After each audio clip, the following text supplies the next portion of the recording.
Alright, hello, welcome back. So here we are, we're getting ready to do Stilshrine of Miriam. Now, if you're the sort to do exploration and all that, you can go ahead at a time and get the orange crystal to Stilshrine of Miriam, which would allow you to go, access to the area, much quicker. So you can go straight south.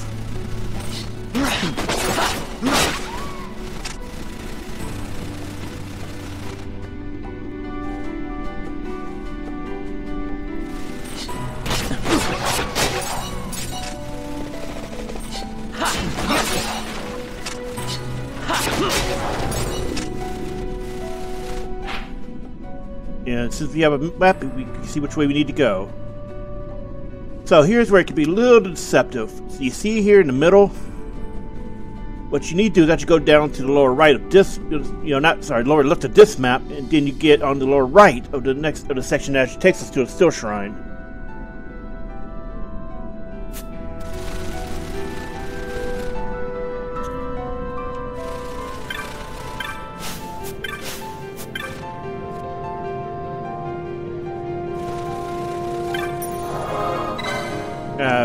We don't need to save. They head straight down.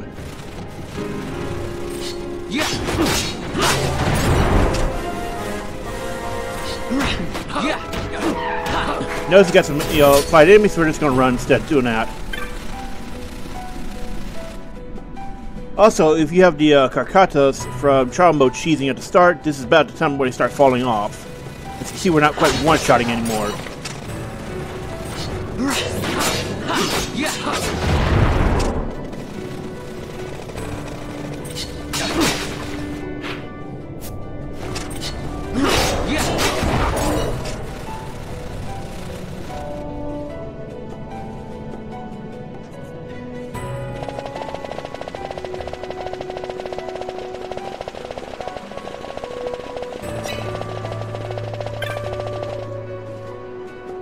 Notice it is a long distance.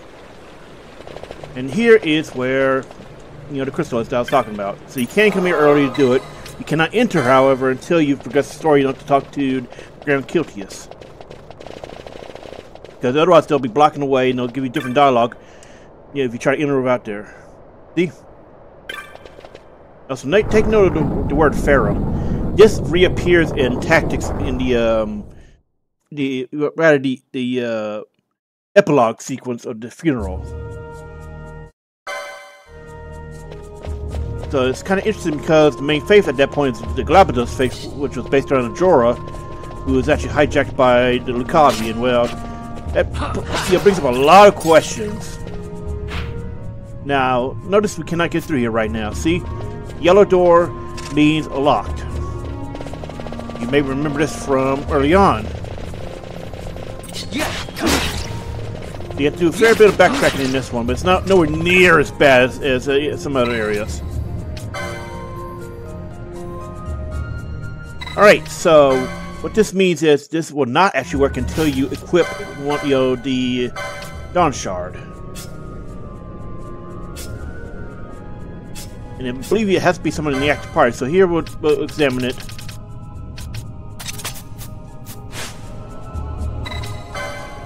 Yeah. So they have to be in the active party. This is contrast to other stuff like golden amulets, or pretty much golden amulets and some other things that were. I think if I remember correctly, actually is only the golden amulet that works even if they're not in the active party. At this point, you can pretty much safely give up I can't pronounce it. The Orky, let's just call it Orky amulet. Because the 25 hit points are nice very early on, however, they do not scale very well after the early game. That is where licenses and better gear will just straight up overpower it. So, very early on, the Orky amulet is great. It's amazing because it's plus 25 hit points at a time where you do not have the LP to get hit point licenses easily. But after the early game, when you're able to easily farm, not to mention trial mode will make it to where you can just get the LP anyway.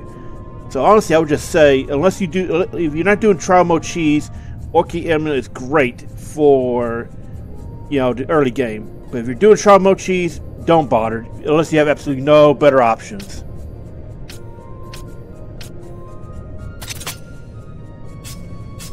We're just going to get that off him. Let's see. Yeah, we don't need the bangle right now.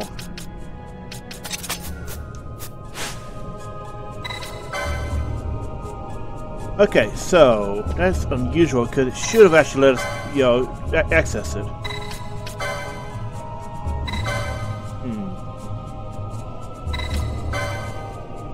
Okay, so we may have to. Let's see, where is it on the map? Oh, we didn't crack it. We didn't put that switch. So that's why. So you have to have it in order to equip it. You pay attention. There is a switch around here you need to get. And it's gonna take a moment because we gotta deal with all these extra mobs. Ah, here it is.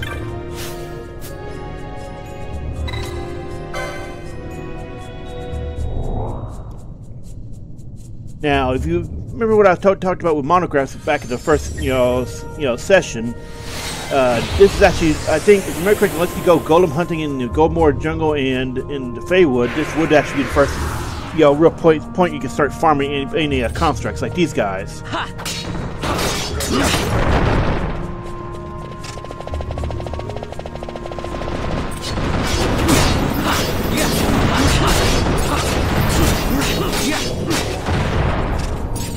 And like I said, this is the point where the Karkatas start falling off. Okay, whoops. Yeah, let's go ahead and put that bango back on because other than being able to see monster hit points, unless you see traps, and there's a lot more traps in this area.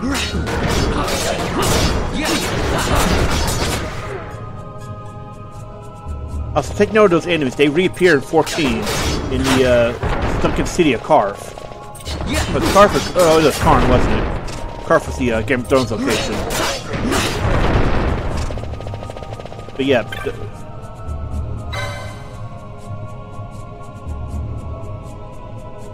Tree Seeker.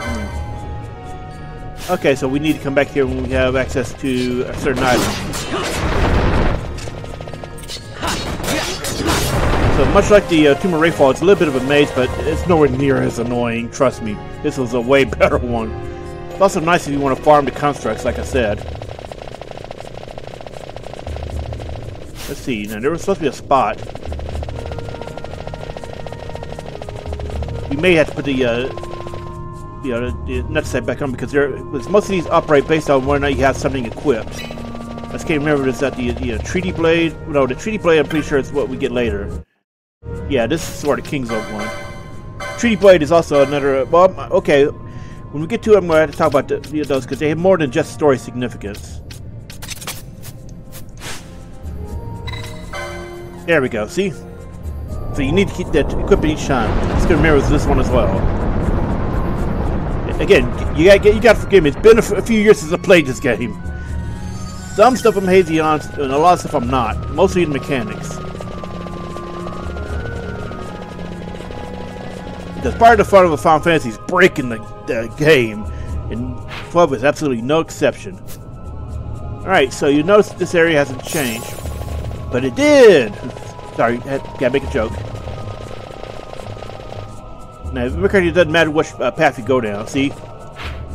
Okay, so here are the first, these are crystal bugs. Now, you notice the crystal color. This is not normal. The only legitimate crystals are orange and blue. However, one crystal bug in an optional area will mimic a orange crystal. You also want to smack them, steal off them because they have very rare drops.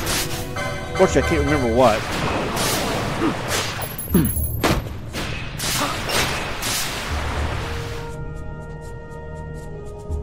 And now we have a convenient save crystal.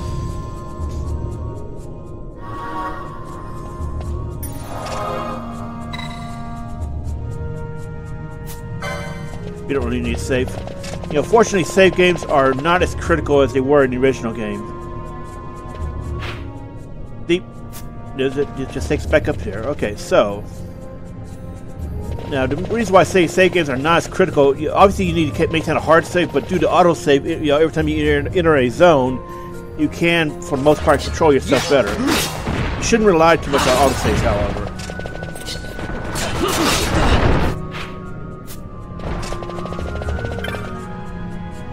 This is an area we're going to come back to later, and this is actually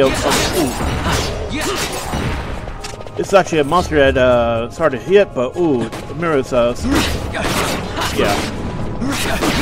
One of those you want to farm early on because it's hard to find more of these right now, and you get the star issue quicker.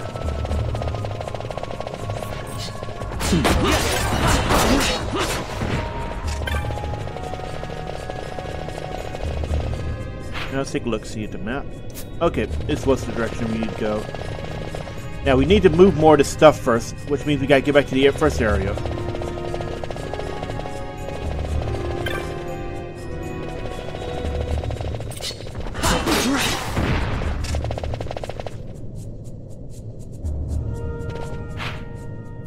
Now we have this area unlocked.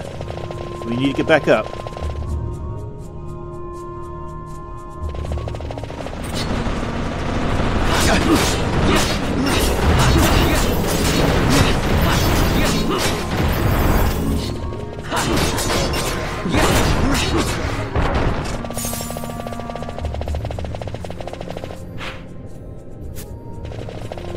So this place can be an annoying maze, don't worry.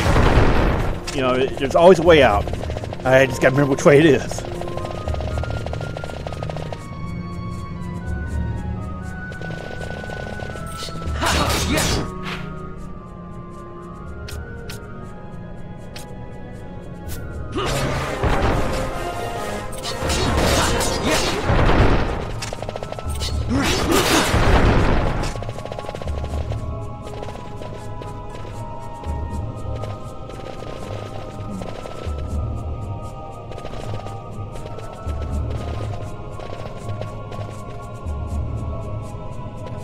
Okay, so notice you cannot interact with it anymore. I mean, we did go the wrong way.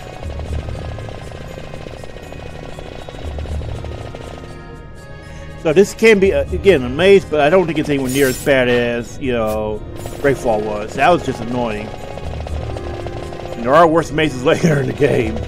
Mostly when you get to the Great Crystal. Oh god, that one's not going to be fun. Because you have to go two different ways depending on which way, what you're trying to do.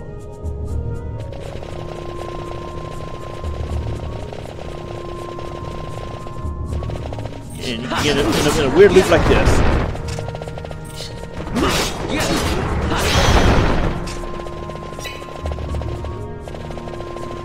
Oh, and notice while we had the Dawn Shard equipped, you do not get any points out, you know, magic points out, where we set you to 0. Even if you go to a crystal. Here, I'll show. It's the trade-off for what it gives. It's, you know, pretty high magic resist for accessory, and let's see, we used to have the manufactured Netherite, but it got taken away as part of the story.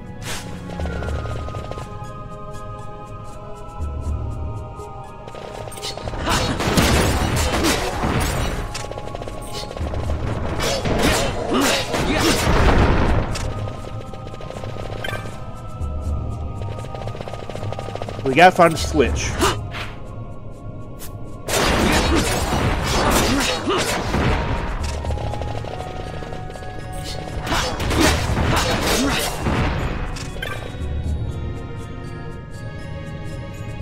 Oh, right. Okay, so I kind of goofed. You basically got to interact with there, and it opens the door. And that takes us back, that gives us the way out, yeah. So if you get lost like that, bam, there you go. Now these guardians are the ones that lift up the blades, so once you clear them out, bam.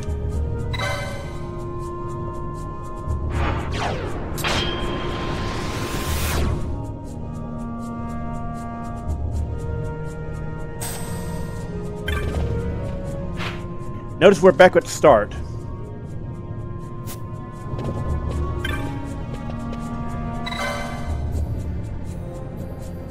And if we go back,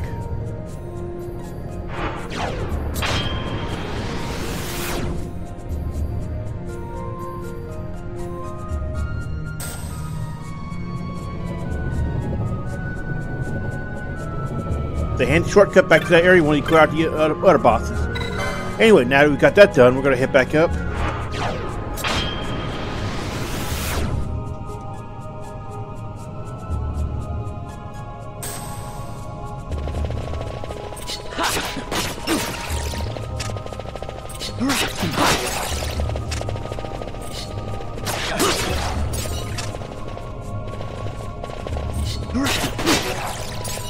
And notice that, you know, one is open but the other isn't. You have to do these in order.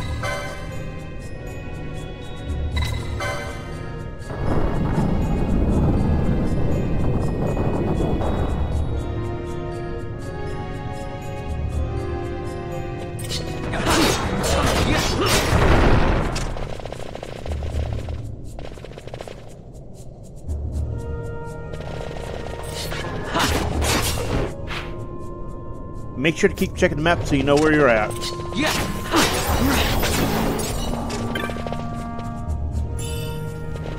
Ah, ruby ring. Now, remember correctly, that's a good one. You can also take out the Dawn Shard until you find another gate that requires it. So, ruby rings traditionally just do this. They give you reflect, and it's permanent reflect until you take it off or dispel it. In the accessory, item cases in Final Fantasy, you have to remove the item. But when it's cast via spell or, depending on the game, carbuncle, it is something that can be dispelled or just wears off. Ooh, look at that. Good thing we put those back on, huh? And we walk right over anyway. Sometimes, honestly, you're going to have traps triggered by, AI just walking right over them. Because while the player can see the traps and move around it, the AI does not do a good job of that.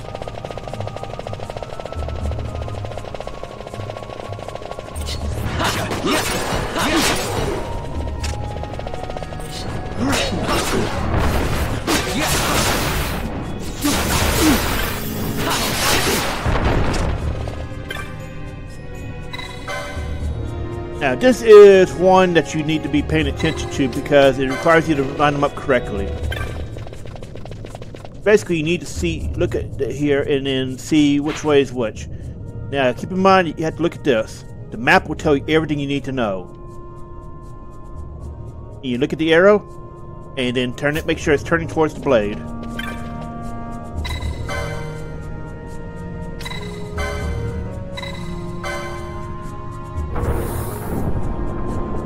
This one should not need to be rotated any further. Basically, have them all point towards the center.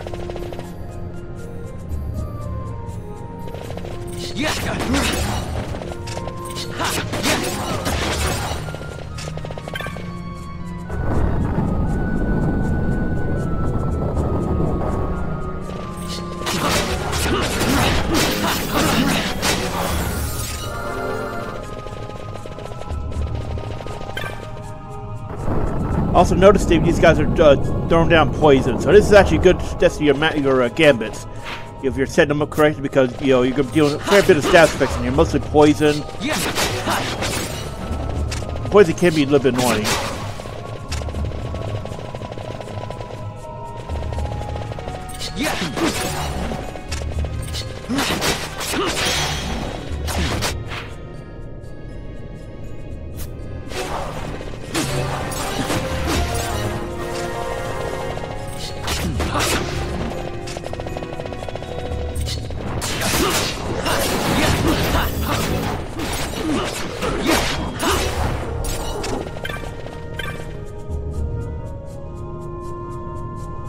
Alright, so we need to take care of them this way.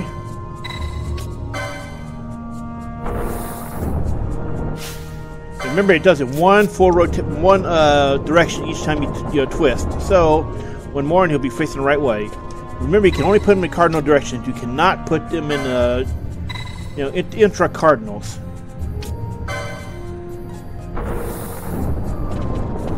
There we go. Just need one more and we should be done.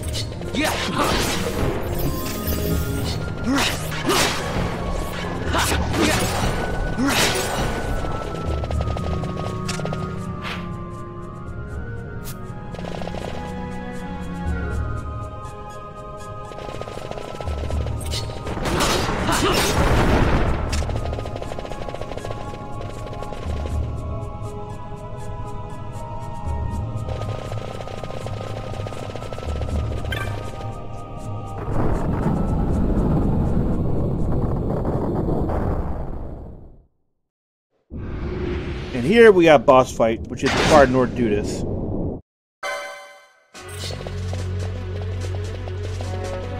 Now this is interesting because you can game it by not using metallic weapons, aka using spellcasters and experts in some cases.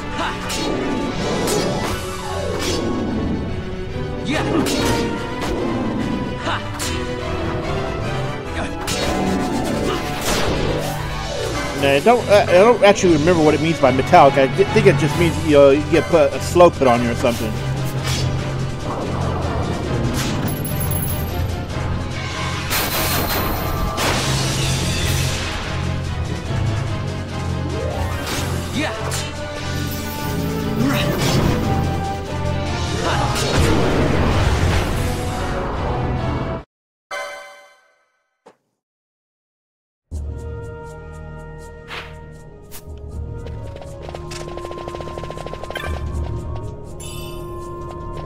Oh, and the memory character is actually a really good item, so let's see. Oh, yep, okay, so this is actually a very important item to have later in the game as well as when you get it. First off, you need accessories for, 14. Now, as you can see, it reduces MP cost by half, but what's really important about it is the holy absorption. Some enemies later in the game are really bad about using holy, attacks, so that's actually a good one to have. And if you tend to go after Ultima, this makes somebody immortal against her because she spams the hell out of holy and at her, and also the holy attack. So it makes Ultima hunting very much easier for that character. That being said, we don't have. I think we got enough to get to 14. So let's try to get that now because having that item on your healer is amazing. Let's see, where are the accessories?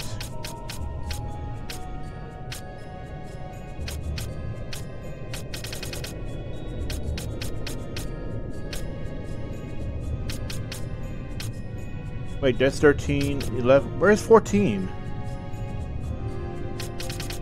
Do they not get 14 normally?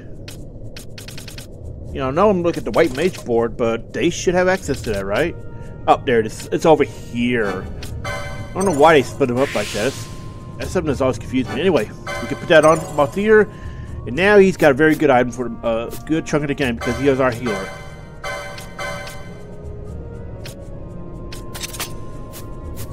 Regarding Ruby Ring, I already explained what it does, and it's honestly, Reflect in general in the Final Fantasy is one of those ones that you basically got to be doing some gamey shit with it.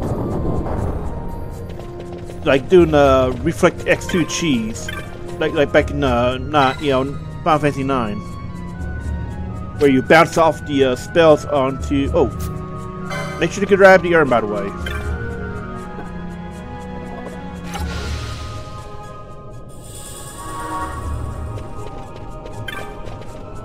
Now pay attention to which direction. You had to look on the map for this one because you do not have clear line of sight.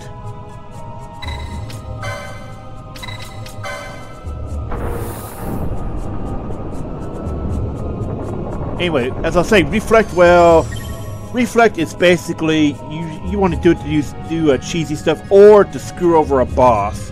In some Final Fantasies, there's bosses where if you throw the Reflect onto them, they cannot heal themselves ever, and that's actually a cheesy method. On the other hand, depending on the game, the AI can be really smart about detecting that, and they will punish you for that. See, okay, no other chests.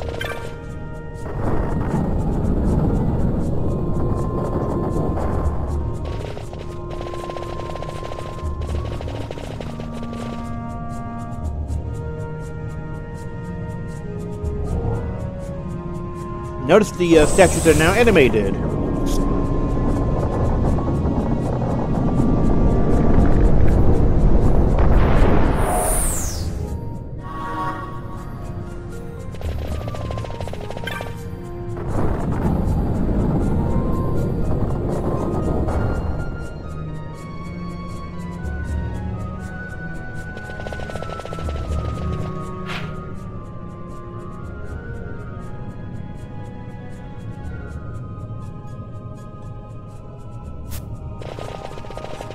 Alright, so back to the switch.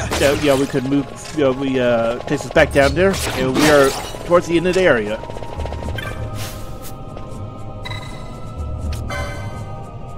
And once you have the Dawn Shard once, you don't need to use it anymore. Once you've flipped the 2 switches that are required in here.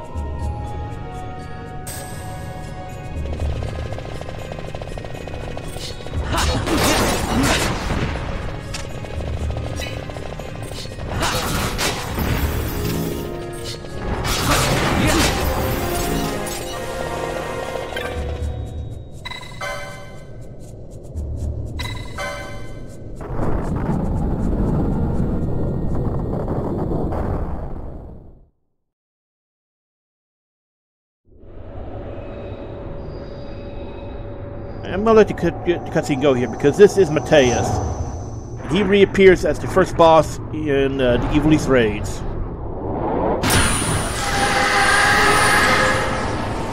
And he lasts a hell of a lot longer there than he does here.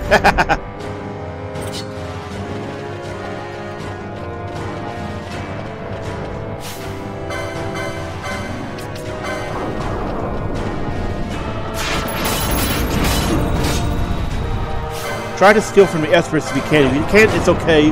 They reappear in trial mode, so you can always get a rematch against them.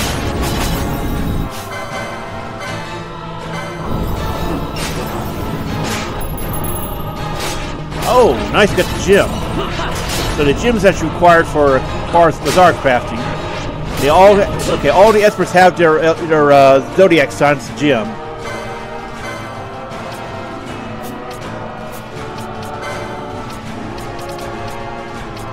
If you have a I can't pronounce this.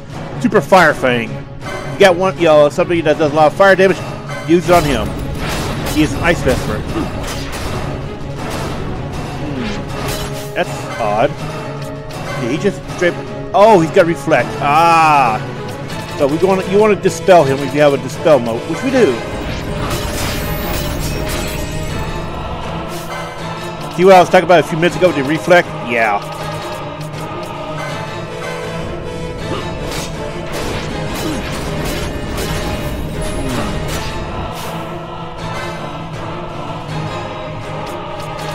Where's the alarm clock?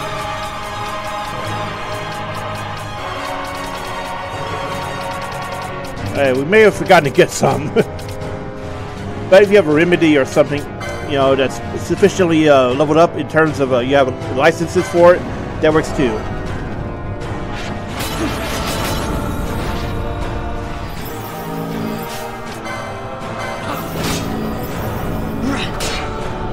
I could swear we could have used motes on him, but maybe you just straight immune to some.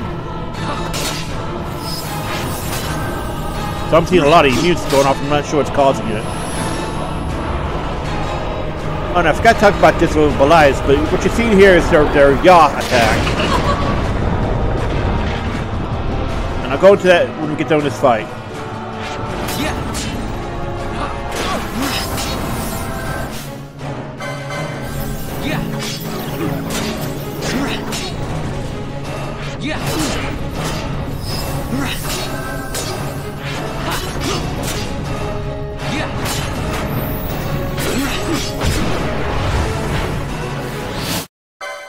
Another Esper down.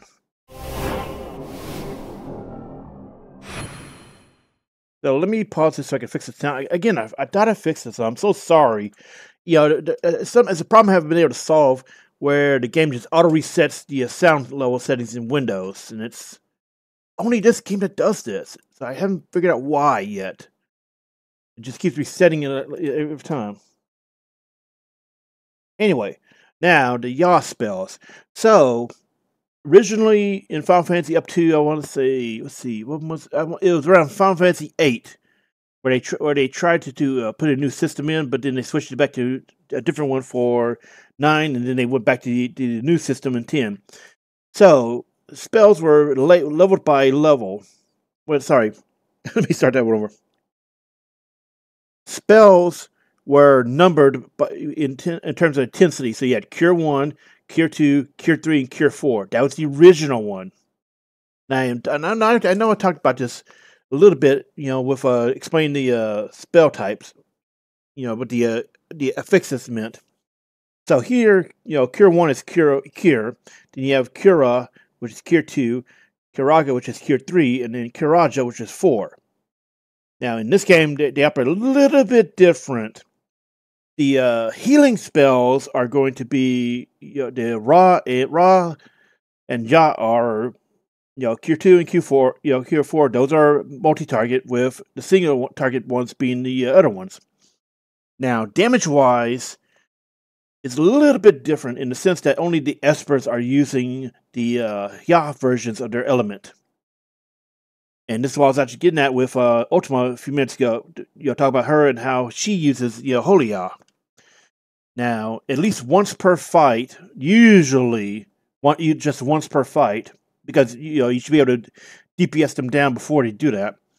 They use their elemental Ya spell. So with Blaiz, we saw Faraja, and we just saw Blizzaja with Mateus. So all Espers use a Ya version of their element or their main damage type.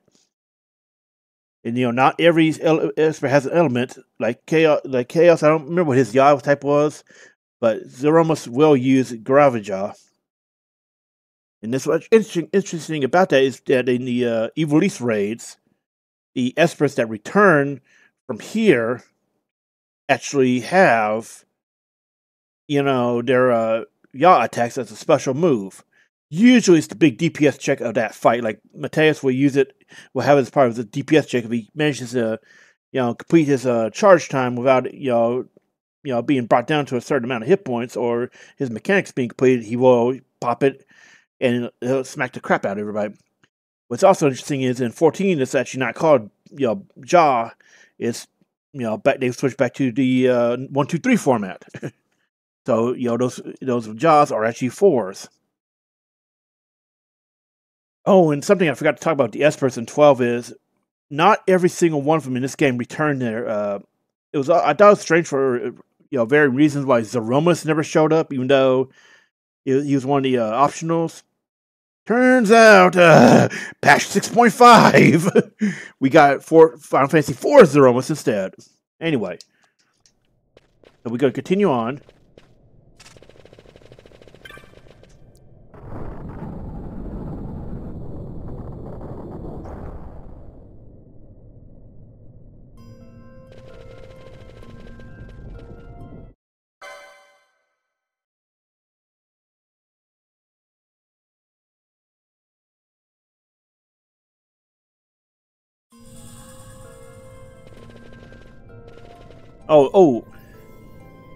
Okay, so notice he's got sap on him. Well, he did have sap. Sap lowers your hit points over time. It's, combined with poison, it can be very scary.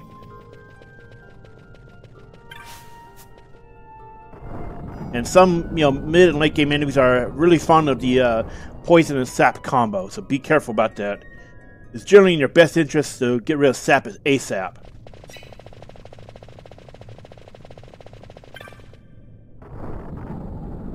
So now we gotta get out of here and get ready for our next boss.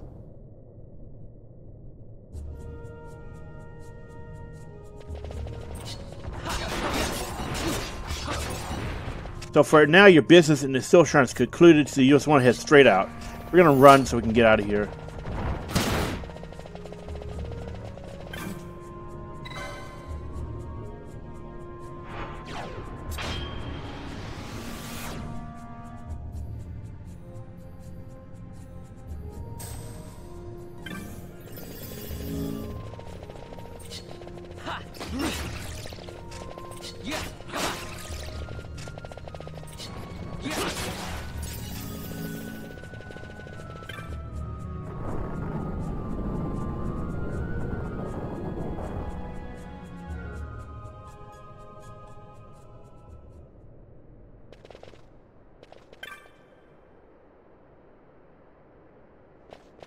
And you notice the different dialogue. As soon as you get near to the save crystal, story.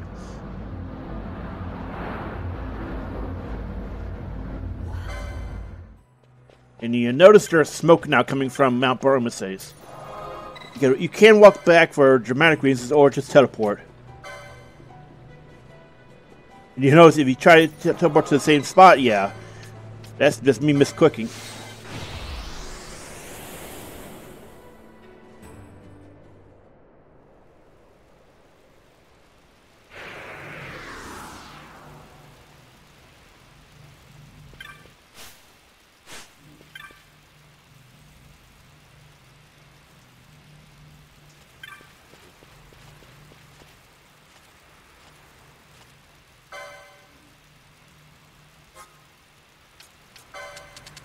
Make sure to stock up on remedies because there are some powerful mid and late game combos you can do with them.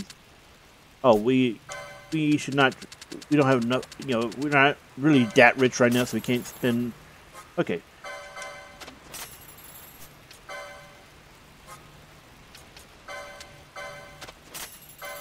Offload the gear you get. Save your Arcanas because again, you want to save them for late game crafting. There are some items that are much easier to craft if you wait until you have other greeds to sell the Arcanas.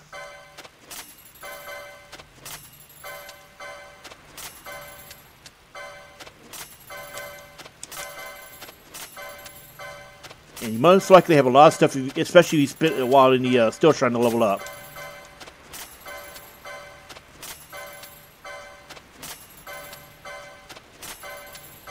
And if you get the gem, try to save it until, yeah.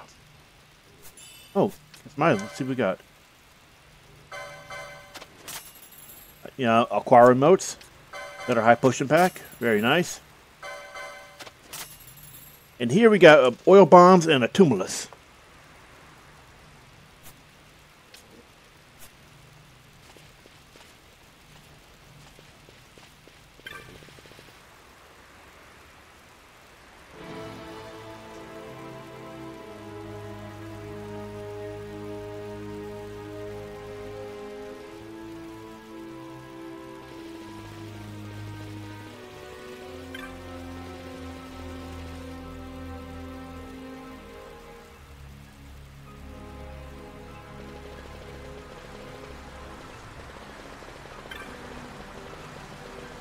And you can talk to NPCs around here for flavor text and all that.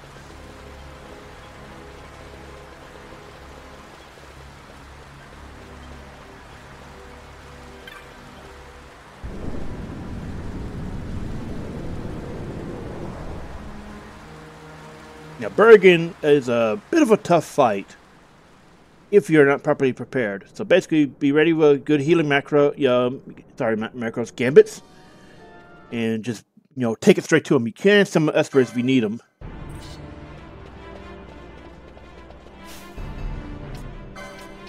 Try to steal off him if you can. Oh, notice he's got Protected Shell. So if you got Dispel, break it on, you know, break it on, you know, just smash it over his head.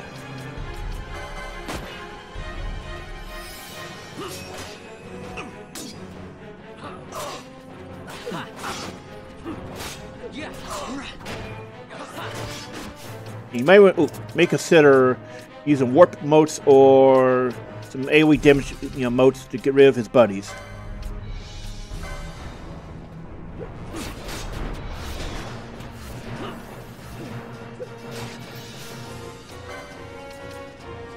And he'll refresh his buff, so you make him waste a turn by, you know, smacking him with a Dispel.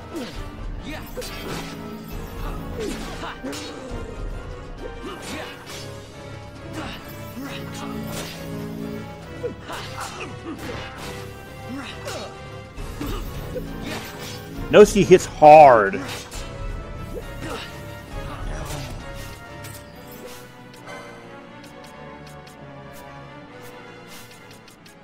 We're gonna fix our gambit real quick. If you have Rays, go ahead and just switch out, you know, for Phoenix Downs. There are some areas when you want to have Phoenix Down instead of a Rays, though.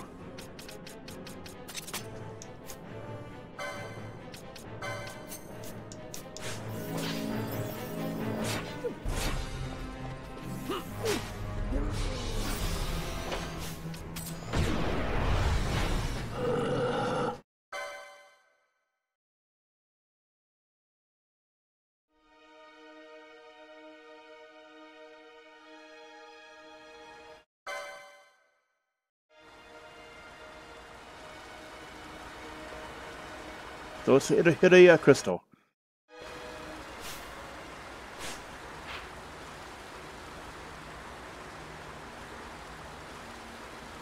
And our next destination is going to be Nabudis.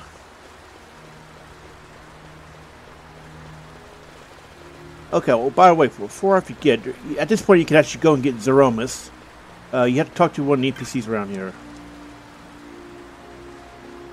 I can't remember which one it was, though.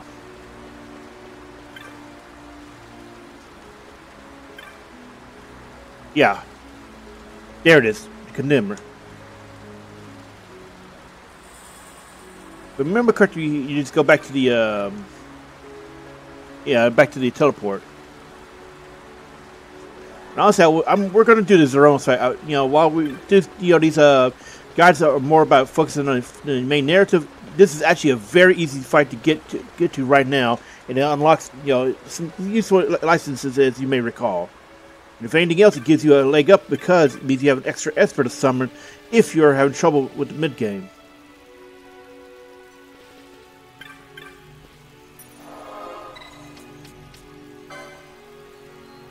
So let's see. Remember correctly, you have to equip it. Oh nope, here's a story item. I couldn't remember if it was one you had to equip or not. So hang on, inventory.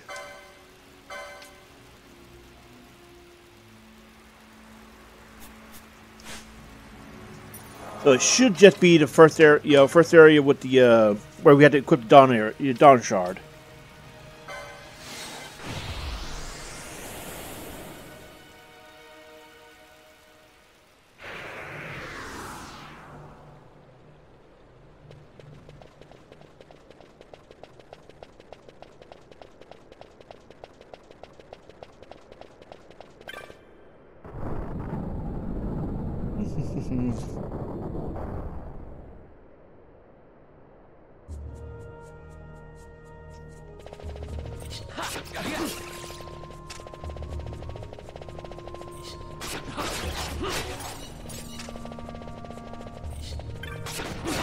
Notice we have new enemies in here as well. These guys weren't here before, I'm pretty sure.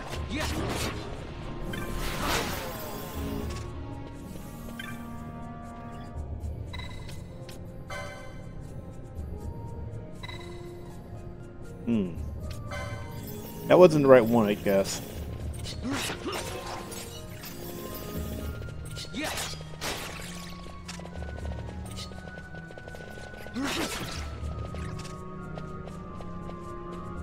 Okay, so we should be able to get something going by going all the way back in here then.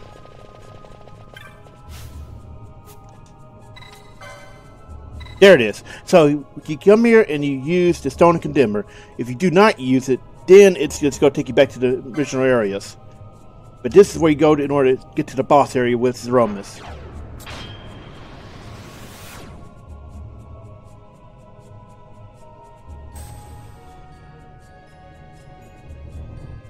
Notice we're in a different area that's not even on here now. Right, it's not on the original map.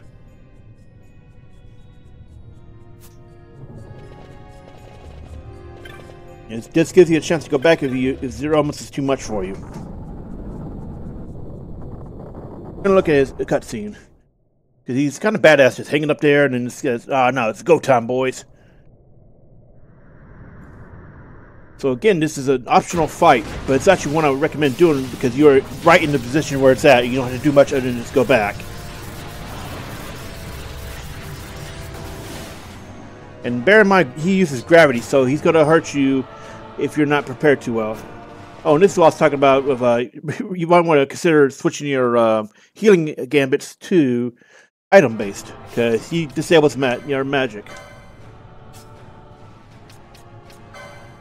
Now we're going to switch right back to Phoenix Down. We shouldn't have problems considering our party power.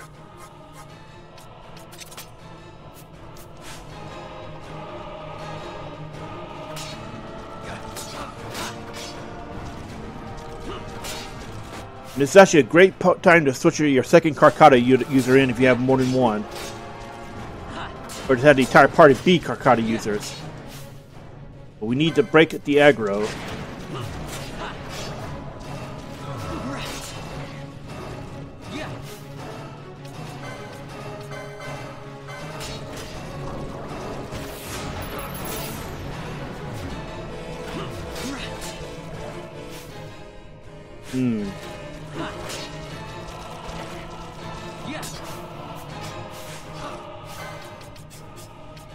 Okay, so we need to get Baltier out in order to switch Ash in.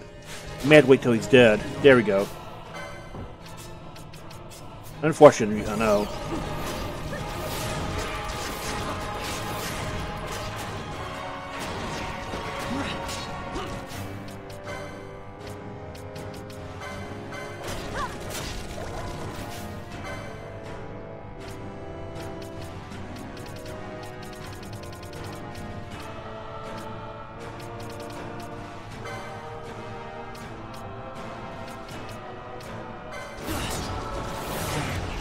Oof.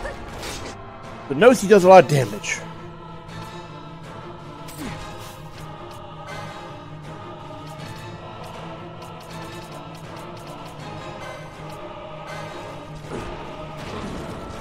So that's an interesting loophole. You cannot cast magic, but you can use, yeah.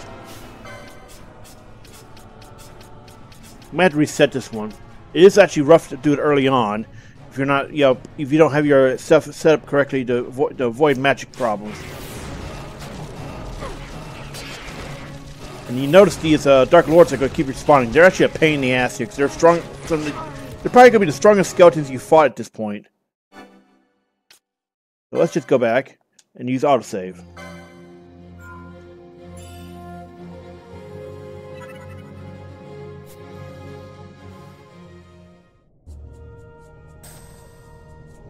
And notice it puts you right back outside the boss room. This is actually a very generous, save.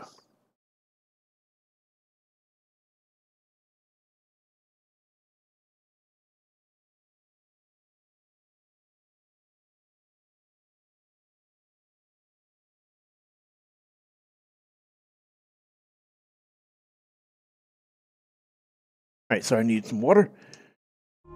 Okay, so we're going to readjust our gambits a little bit. I think we can do this. We just need to have our current party, volunteer out, put it at Shin, and change gambits around to suit not using that. That's why you want to consider buying a bunch of remedies, because there's a lot of poison and all that. And your remedy lore at one point would be much better than using a Suna, just because items tend to be quicker on the charge time.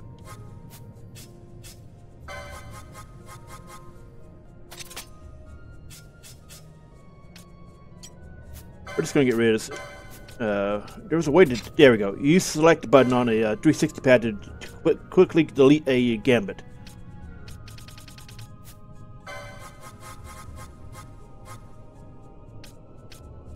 I'm going to switch it to 40% so we're not stuck healing it too early. With enough, potion lore, you should be doing quite a lot with them.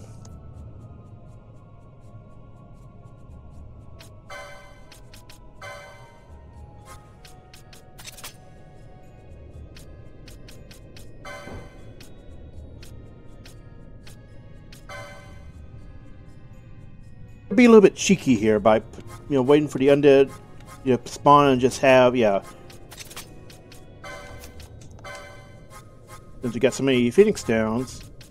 Well, I thought we had more, so we need a good chunk of them in order to make this work.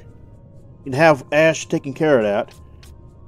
Be on undead slaying duty while everybody else focuses Zeromus.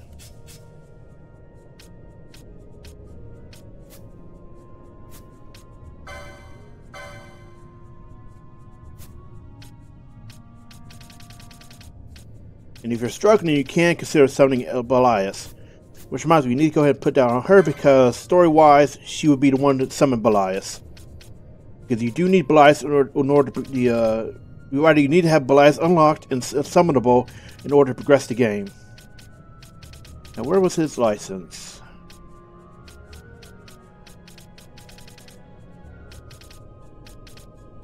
I forgot where his position was on the white mage board. Oh, it's right there.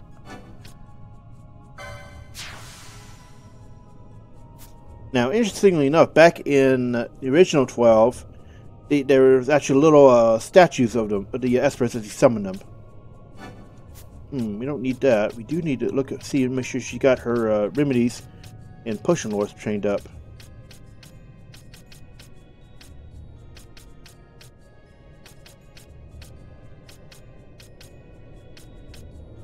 And if you're having trouble with this area, you can just use your autosave to do, trial mode to see if it helps, get you some extra accessories or whatever.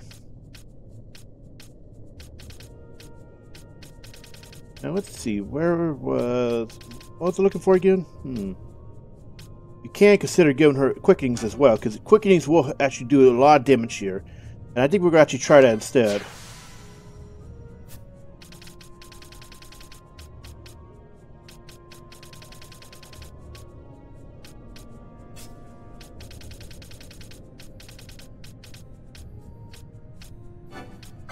Ah, useful. This is actually a good reason why if you make Ashen Knight, you might want to give her Blast anyway, other than story reasons. And you don't need to give her Mateus because she's already got access to White Mage stuff. If you didn't, however, again, you should always look to experiment with the license board. Now let's see. It doesn't matter at this point. Again, you can always reset it. Alright, just a moment, please. I need some water. Alrighty. So now we have got remapped. We should be able to take care of this because, again, you want to prepare for the build. In fact, you cannot do magic in there as we just saw. But, mode still works, so go figure.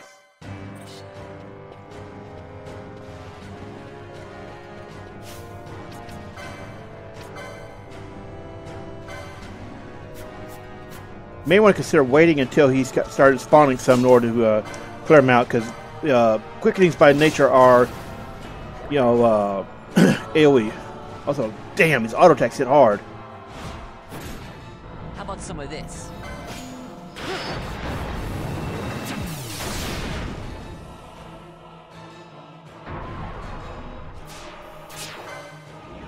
Now, remember when you miss a charge, it pretty much automatically straight gives you a free charge. Rather, I should explain.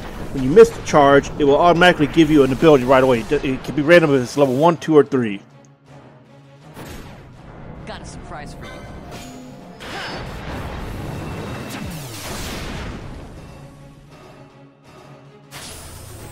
You're mine.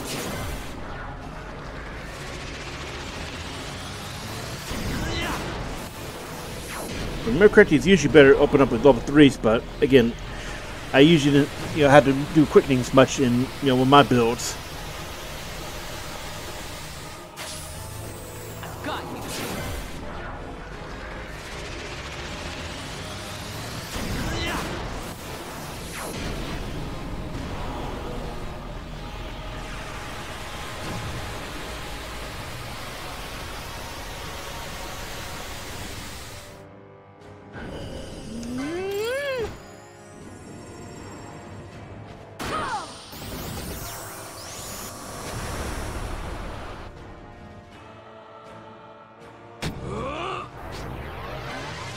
And if you want to find an Easter egg, Ash's abilities, they reappear in Boja raids as the Save the Queen. Rather, Save the Queen's abilities are named after Ash's. It's a neat little Easter egg I don't think a lot of people have caught, until someone told them that was going on.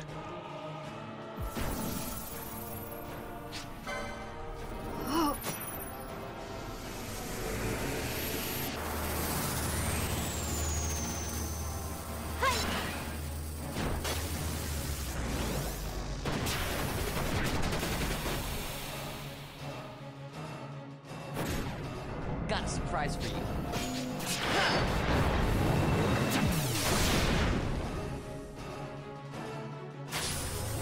I've got you. Ah, ran out of time. Okay, I have no idea which finisher we're going to get.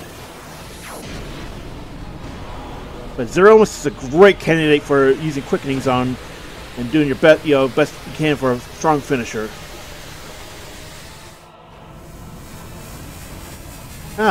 Oh, by the way, I forgot something. I forgot to say is even if it says like it's got an element on it, it's actually not elemental damage. It's just element in name. Notice that we took a huge chunk off, and we could be here for a while.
Remember how I told you before about quickening cheese?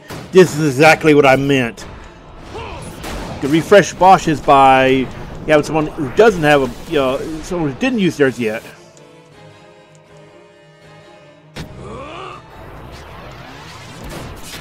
And trying for mischarges, so try re-rolling to get mischarge.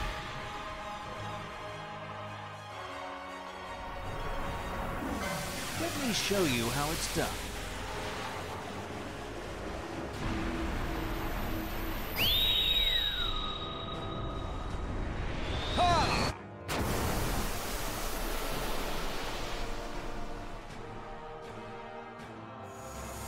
I never miss. My regards.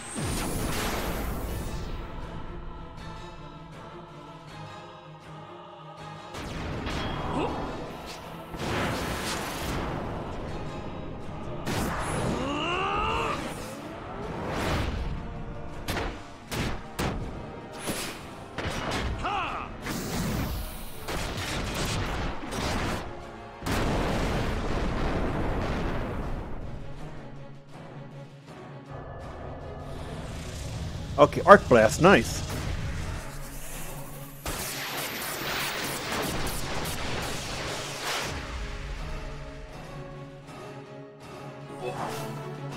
So again, you'll notice quickenings here are very strong. Need to get our people up though.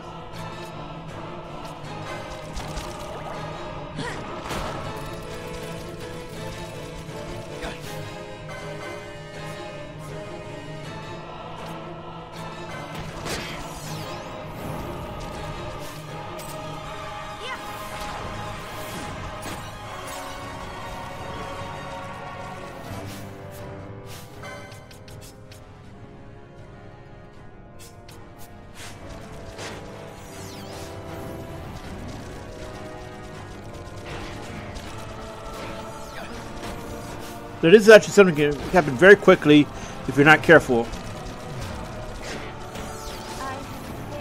And you can see this is a wipe scenario, so best to just reset it. Now I do blue beam can do it, but you gotta be really good, lucky on your quickenings.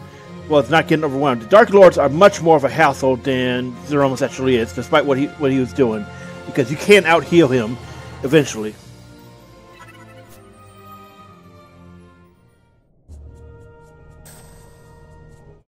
So we're going to come back with a little bit of preparation. Alright, hello. So, we basically went into trial mode for a bit, did some LP grinding to get some, useful augments and such unlocked. Now, you can see we have a different setup here. Now, something I totally forgot about to point out was the Pheasant Netscape. Now, it improves the potency of restorative items such as some potions.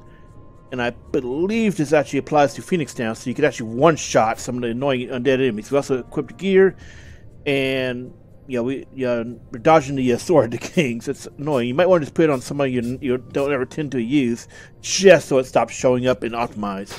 That's probably what we're gonna do right now. This is incredibly annoying when you try to optimize on your party, and oh, here it is again. Also gotten quickenings maxed out for almost everybody except Fran. We got Berserk on Bosch because what we need him to do is just to hit things hard and take it out quick. So he might actually be very useful against the undead.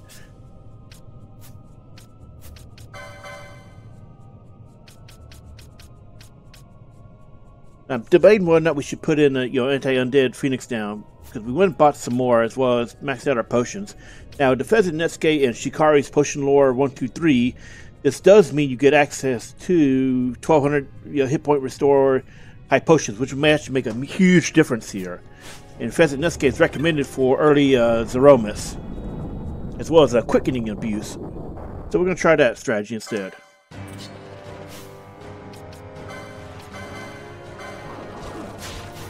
Ooh, the Cancer Gem. Wow, we got to get this done now.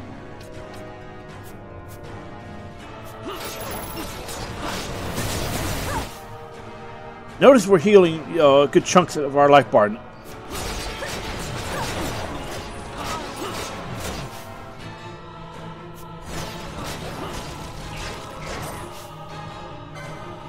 can actually get 2 feds in this case if he's managed to somehow survive up to trial mode stage 27 and steal one off the All-Road King. And he's got his homies out. Let's see.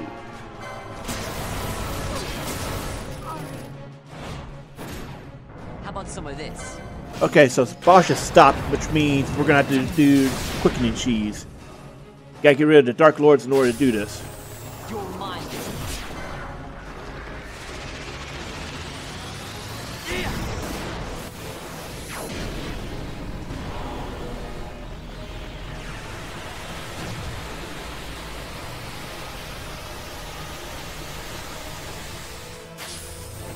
You're mine.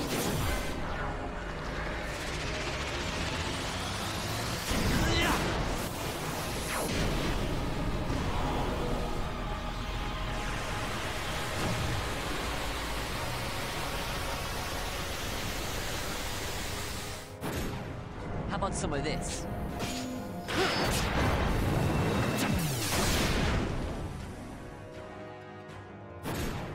How about some of this?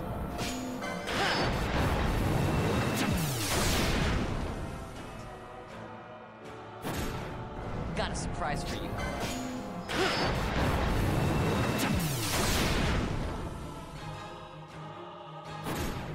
How about some of this?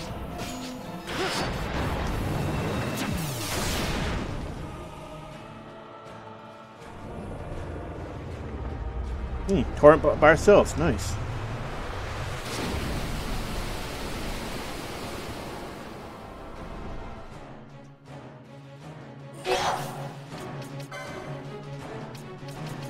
Now, take note, every time you go to item menu or start casting spells, it'll pause the action. Very useful, you need to catch your breath or something.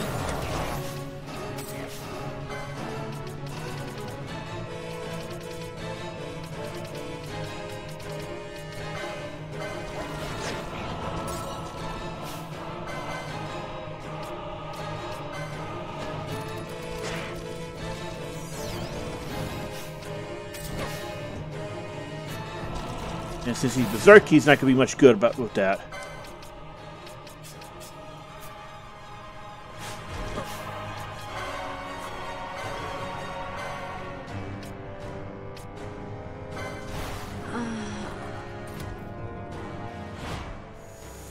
I never miss. And if you want to use Bosch during this, you need to take off his Berserk, otherwise he would not be able to participate in quickenings. I never miss. My regards.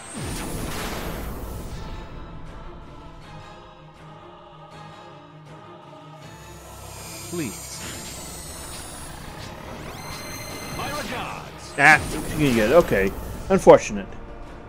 It's a lot easier when you have 2 or 3.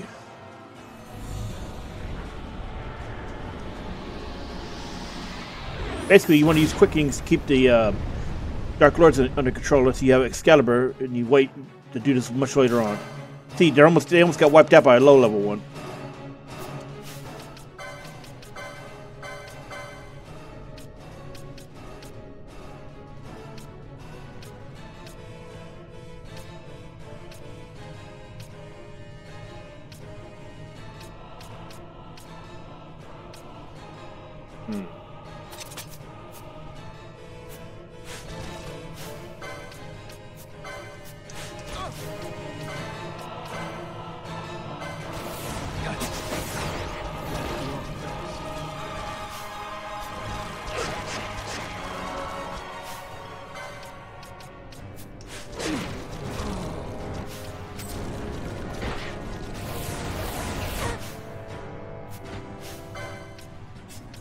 So this is an example of it getting out of control very fast. We could summon, but most likely we would die in the process. Better try to get quickening going off.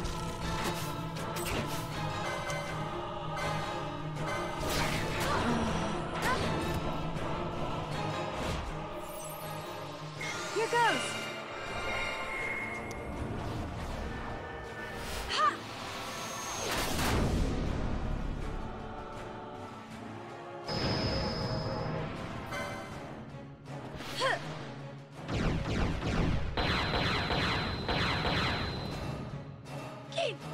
I love this game where you can see a bunny girl doing a Gauss flash kick.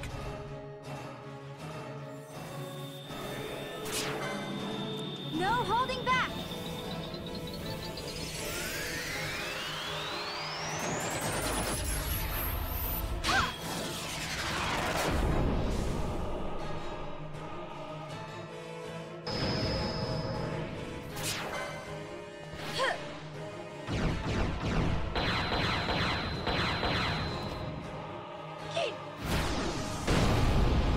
Seriously, that is a trip flash kick.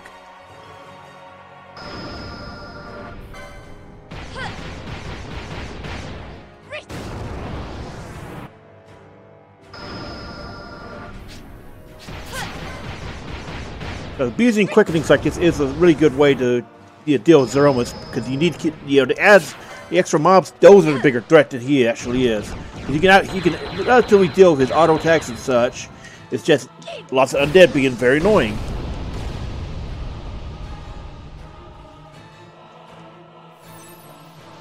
I got it.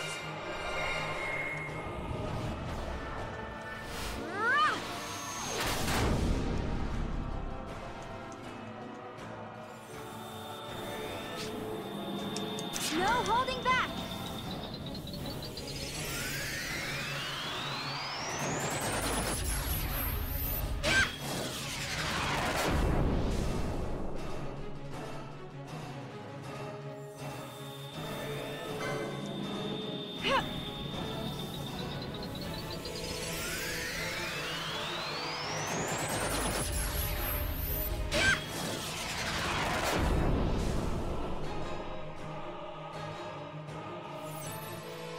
Here goes.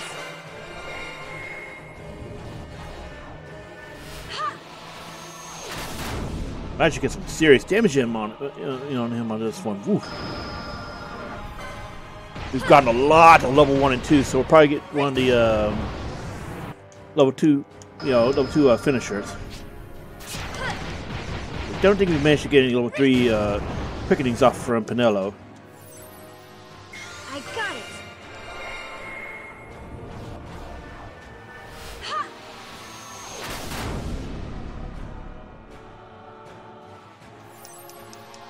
Here goes. You notice the timer gets much shorter the more hits you've got in.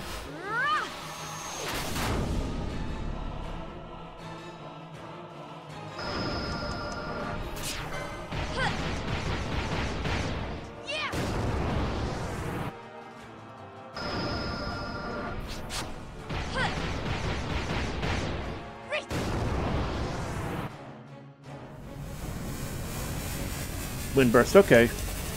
So that'll clear out the spawns, and we need to hurry and try to get our people back up.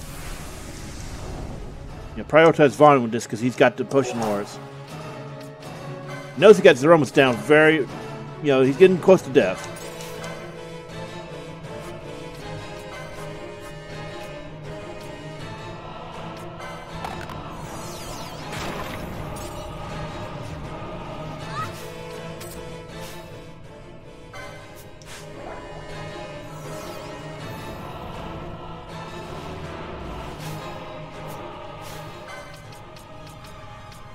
Can't get Pinell and Fran out yet.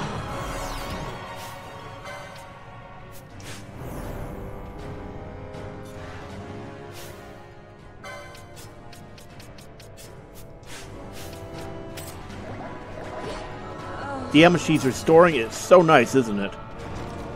And honestly, you get the Pheasant Nescape early on when you first go to the Reef Village. It's behind the Elder's Hut in the village. And if you go there, you get it early on. Oh my god, it makes potion healing so good and comparable to White Mage healing.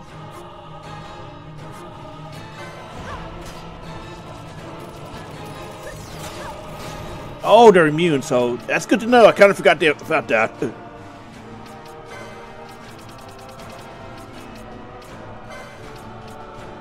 Oh, he's got hit point. I never noticed that. I guess because I usually killed him so fast it didn't matter. But, you want to get that off.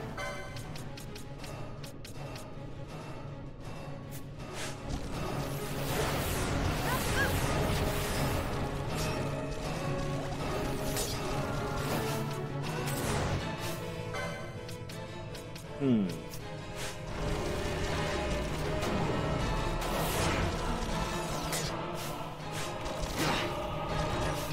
Yeah, this is why you want to abuse quickenings, because, yeah, you have to keep these ads down, otherwise they're a huge hassle.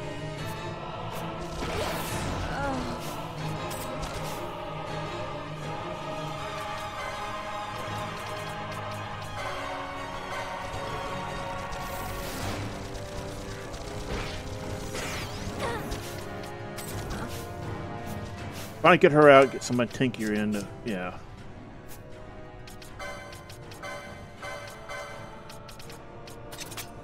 Actually, no, we don't want him to do that because we're going to be using quickening soon. As soon as we can get back up anyway.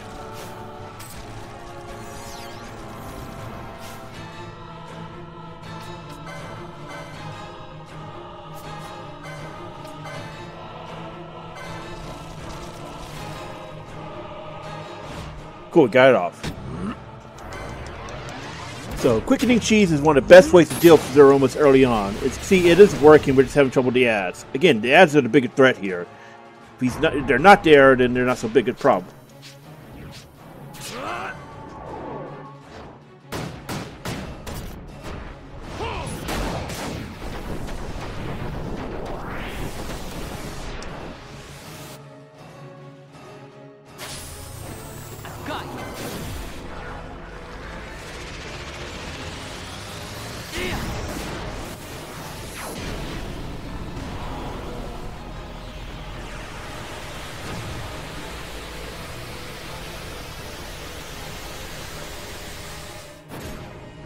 Some of this.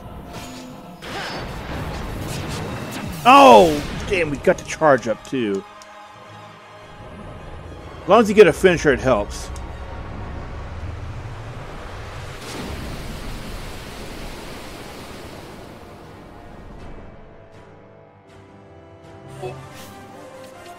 And notice they give out XP so you get level up at the same time. As weird as it sounds.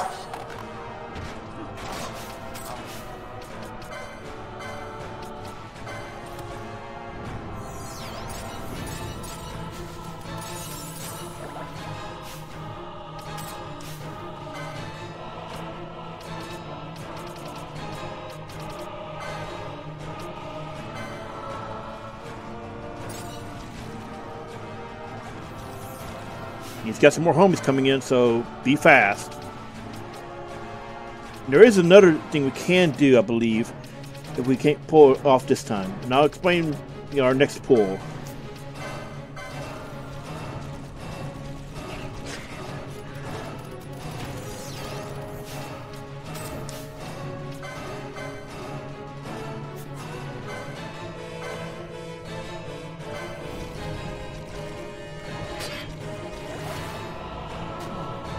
Any time now.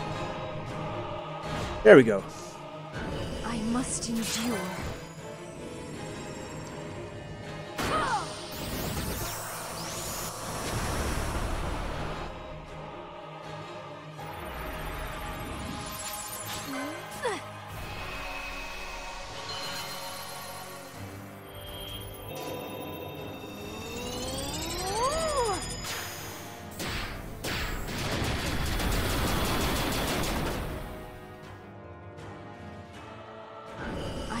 Endure. As you can see, thanks to quickening and abuse, we are getting a lead here. Got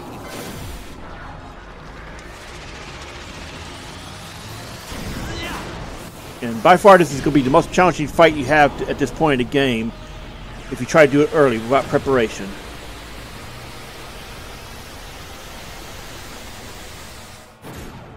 Got a surprise for you.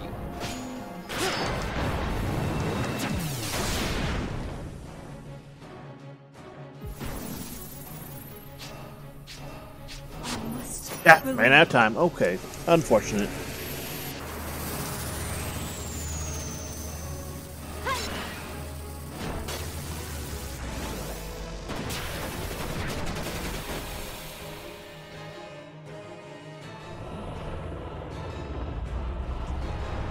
So unfortunately, we're getting a lot of torrents. If you can get a level 3 finisher, oh, that does a trouble amount of damage, even if you only have the bare minimum to activate it.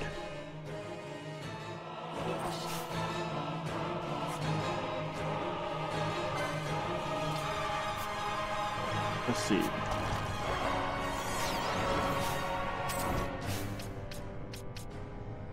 Nobody has mischarges, unfortunately, so...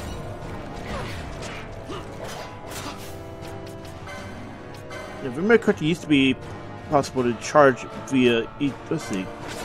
Okay, so mist recharges via ether. If you have high ethers pop it, you can start the chain that spans all over again. It's hard to get high ethers at this point in the game, though, so you're better off just spamming ethers until it finishes.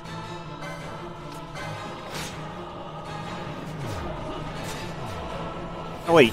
Oh, it's this auto text doing that, I think. Wait, I'm so confused now, actually. So, with Phon or whoever has the most potion lords, just have them do the healing.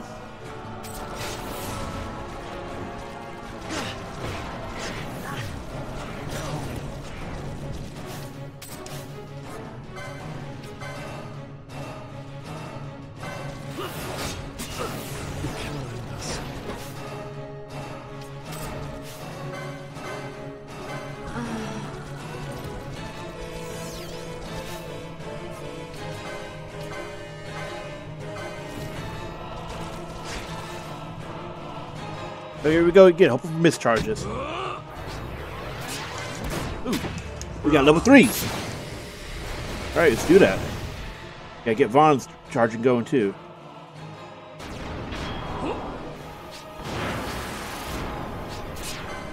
Ooh, that was too close.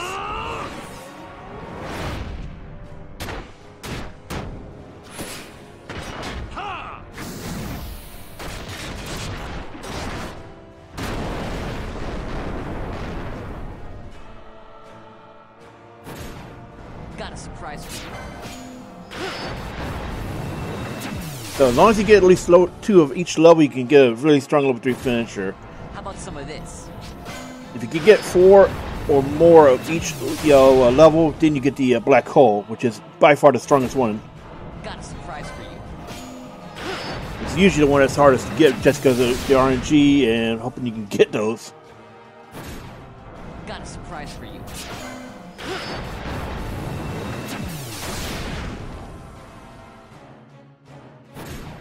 How about some of this?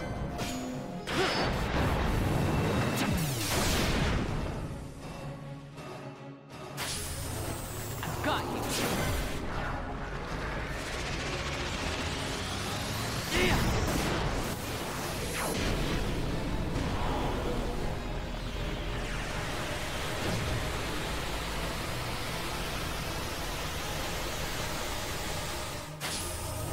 I've got you.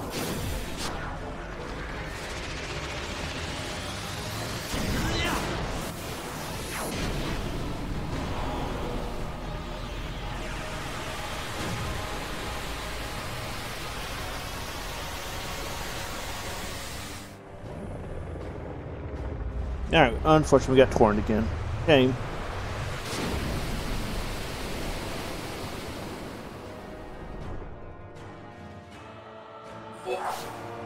Alright, so we got a breeder. We gotta hurry and get our Peter back up.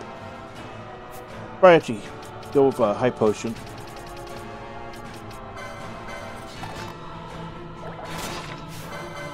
He's gonna be targeting, Phon a little. Ah, damn. Everybody's down again.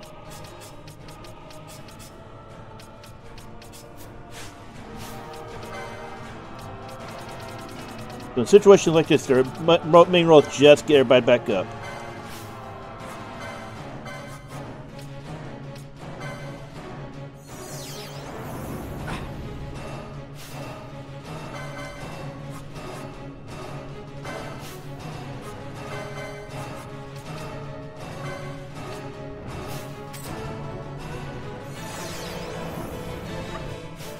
They're pretty much sacrificial lambs right now.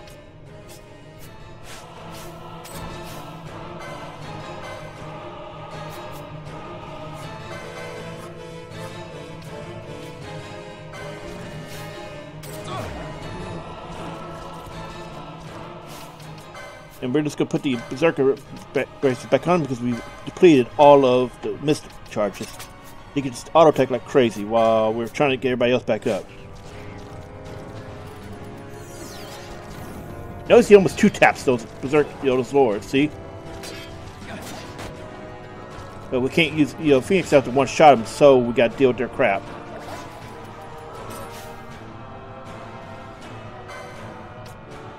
Now, unfortunately, okay, so with status fix, you had to focus your accessory slot on them.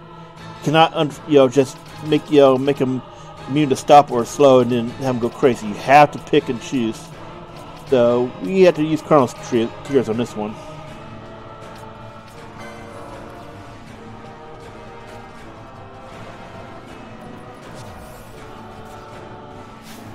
And we almost have this.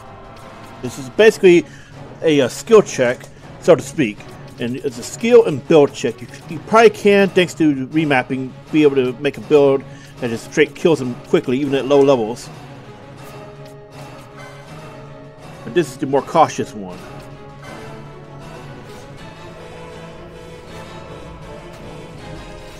Wait, oh, Batir fell, never mind.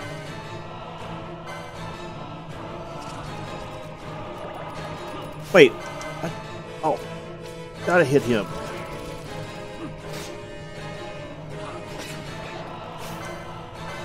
Notice how much damage he's doing per auto attack. As long as he's not stuck attacking a mob, he will do a lot of damage to him. We almost have this.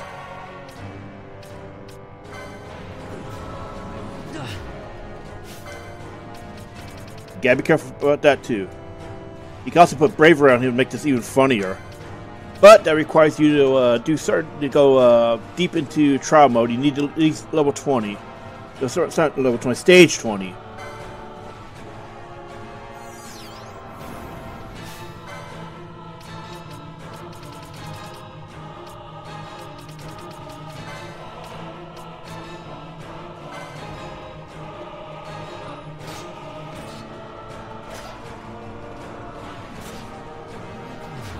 And I think after a while, Dark Lords just stop spawning. There it is.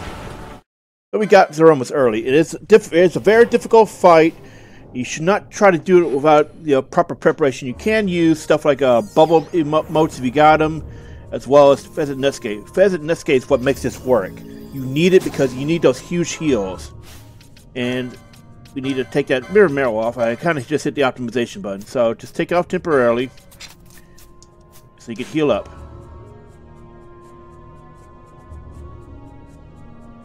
Oh. And now that we're done here, check the area. There's nothing to loot.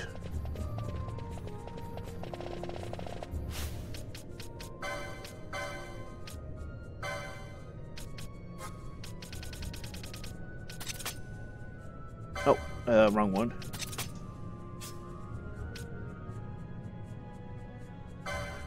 Let's see.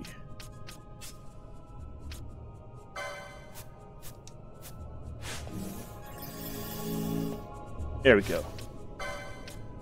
Alright, so we're going to swap around gear again. And we want to get rid of that mirror melt because it's honestly okay-ish, but you need to do specific builds for that to really shine. Let's see. Probably put that on it for now. It's a decent one because there are some poison and sap enemies that we've seen. Who's got that? Oh, he does. Never mind. Wasn't thinking. Okay, we want to actually put Bosch with this. Never mind. Yeah, we want him to bangle. Because that Pheasant Nestgate is going to be very powerful healing for low effort. You don't need to worry about magic points or anything. Alright, so let's get out of here.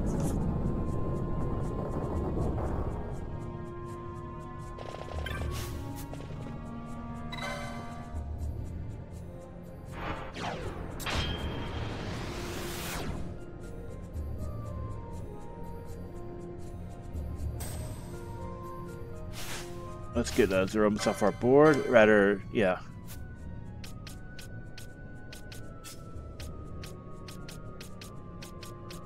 And where? I Yeah, I talked about it before. I just want to check what he unlocks.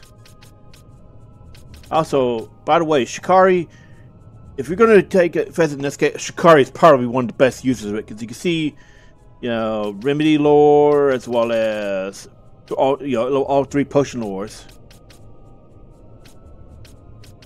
So Shikari is definitely one of the best ones you want to do for that.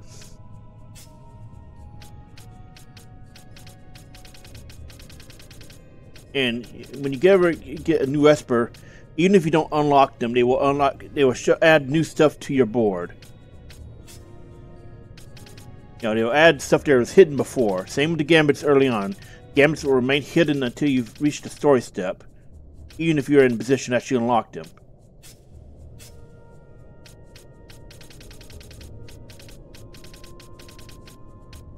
Let's see.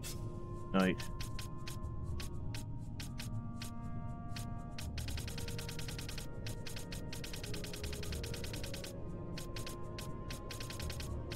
I don't see. Oh yeah, Zeromus just unlocks Spellbound, which is odd for night.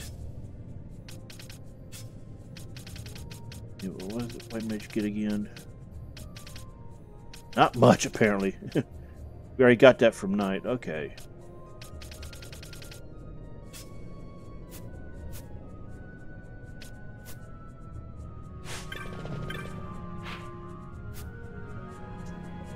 So we gotta keep going until we get back to the starting area, and then we're gonna get ready to head all the way back to Nabudis. Unfortunately, we got these guys in the way.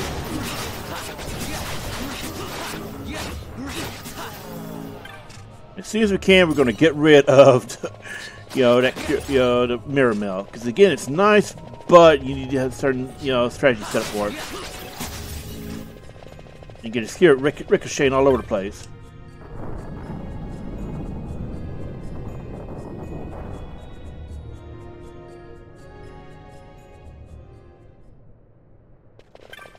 Oh, and if you come out after you leave here, there's a nice shield around here. We got it off screen. It may have actually been already here. It's just I kind of didn't notice it. Kind of hard when you're moving at the speed of stupid.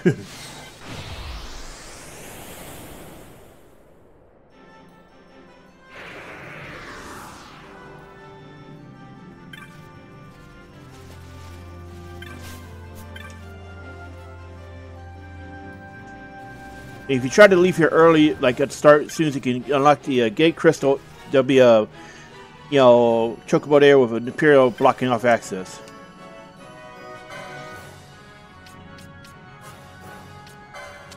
And since we're using the Pheasant SK, we're going to want to keep stocked up on this.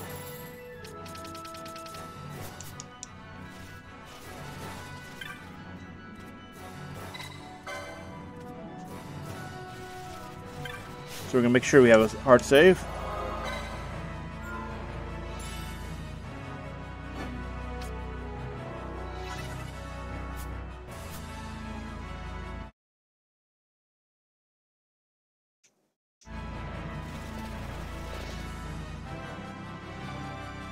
Alright, so now we got a hauled ass. Now this is actually a fairly challenging area if you're seriously on the level. If you're speedrunning it somehow and you're still in the early 20s, this could be a difficult area to go through. But you're also going to start seeing some interesting things like these wolves here, the Worgans. They start dropping wolf blood, which sells pretty nicely for loot. So it's something you want to consider. If you want to do farming. This is also the area where you get Exodus. If I remember correctly, you have to wait for a certain point. Oh, we got a elite market spawning already. Cool. I'm not even sure how we did that.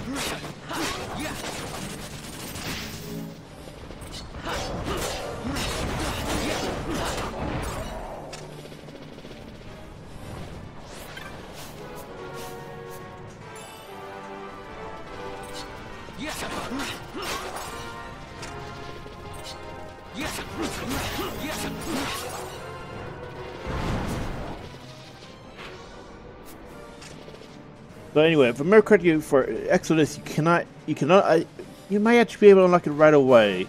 Let me double check him real quick. Because he might be like a Zeromus one that you get, like almost as soon as you get to the area. So let me check real quick.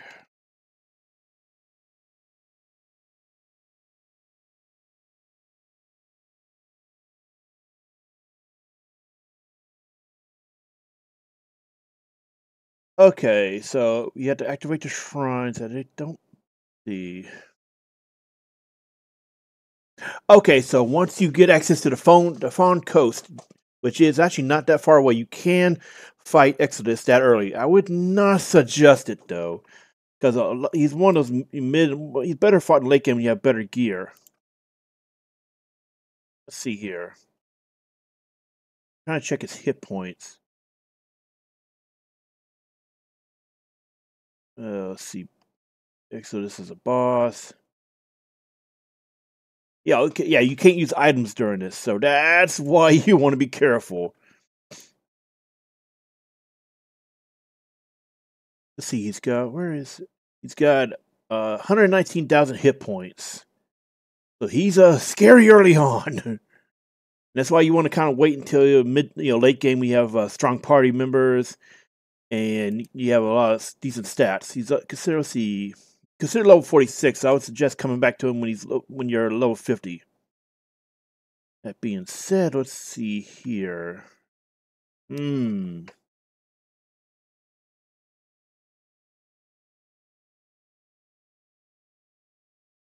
Yeah, early on. I'm not actually sure what else. There was something else I'm forgetting.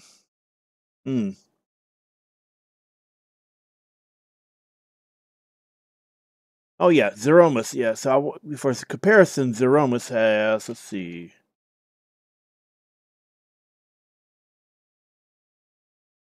Yeah.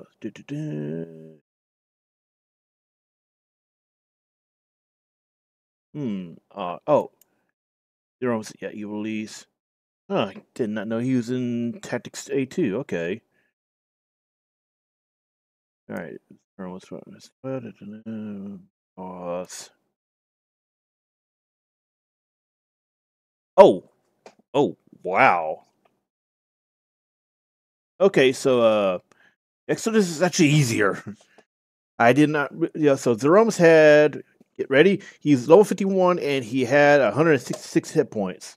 Sorry, 166,000 hit points, which honestly probably explains why quickenings were chunking him, a lot, but not that much. I did not realize he had that many hit points. As far as I can tell, this is the Zodiac version. It doesn't seem like it shows anything else, but yeah, I did not realize he had that many hit points.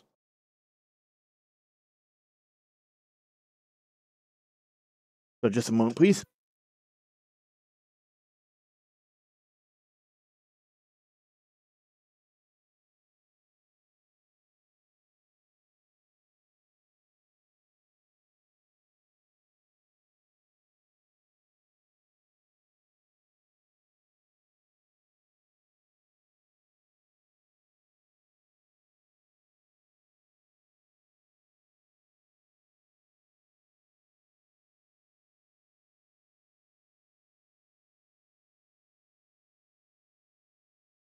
Sorry, needed water. Yep. Remember, stay hydrated. Anyway.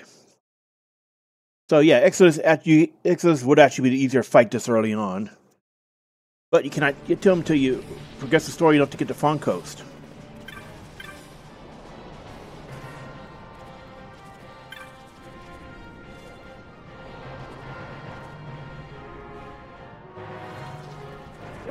And make sure to tag the crystal here, because you'll be coming here a fair bit for mostly hunts as well as to get Exodus if you decide to pursue him.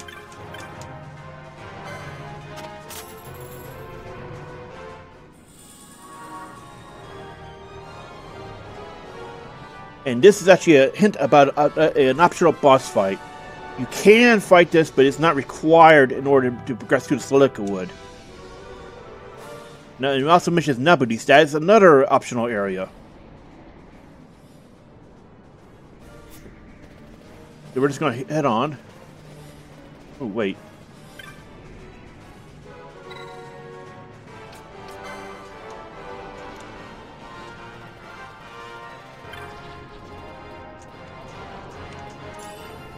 Oh, now this is actually an important item for if you want to get Steven, because it increases your chance of getting a rare item, as well as success in general, if I remember right.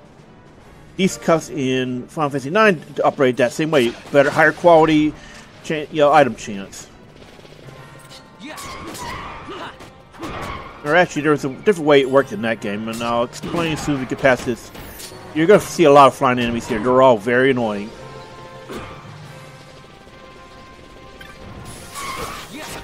Oh, just keep... yeah, so you're going to get a lot of flying enemies as well as these guys. So just keep moving.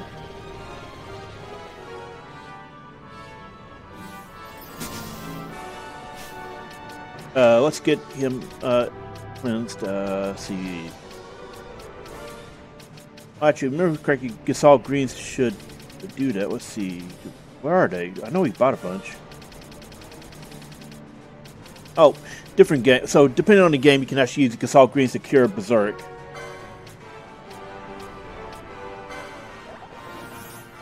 Oh. Oh, smell. Wait. I know there's something that does remove it. First, let's fix our items. There. Now let's take a look. See here.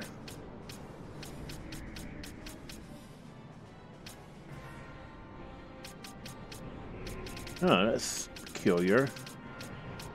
Maybe should have done that. Well, I guess we're going to have to wait it out, because I do not remember the item. Could be something like, smelling salts or something. I don't know. Oh, it's cleansed. Cool. We'll look it up later. Honestly, you don't really deal with Berserk often, so it's not something you don't need to plan for.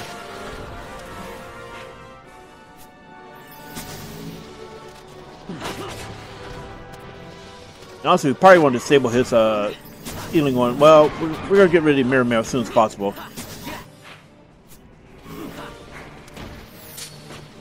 Let's just get through here.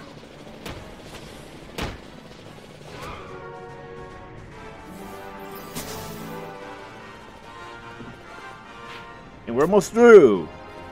Make sure to grab the chest. Elixir! That can be great in an emergency situation like what we're doing with in the Zeromus fight.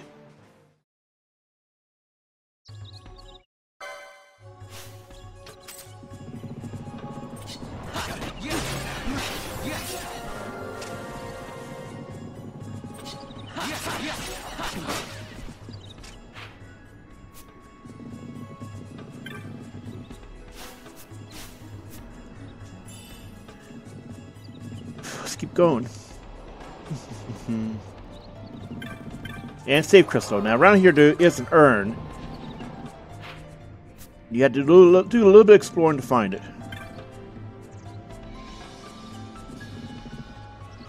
And make sure to take note of these Moogles, because you need them in order to progress the story in a moment.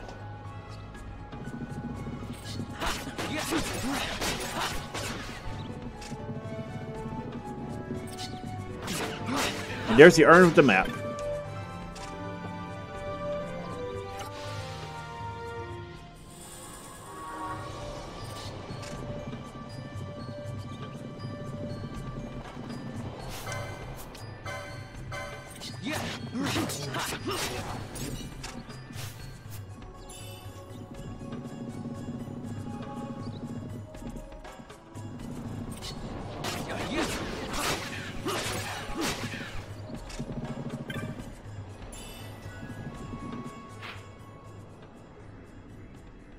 If you look at here, the Southern map, this is not necessary to go to the game to complete the game.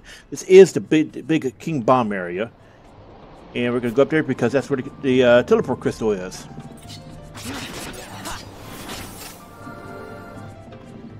And at this point, you might want to consider equipping somebody with. If you still have Carchadas, take care of that by getting confused prevention, because it gets really annoying after a while. You see, we were having issues with that during some fights.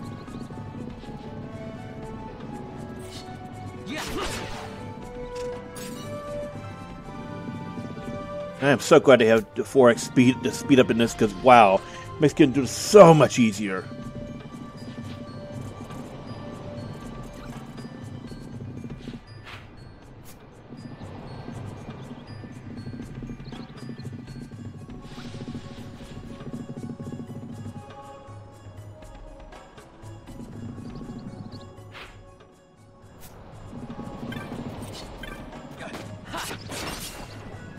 Take note that we're getting Marlboros around here, so you might want to be careful about status effects and all that.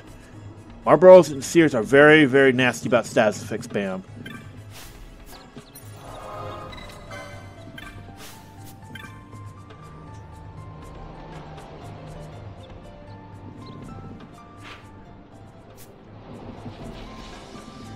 Alright, so this is an optional boss, and we're going to do it because it does open up most of the area.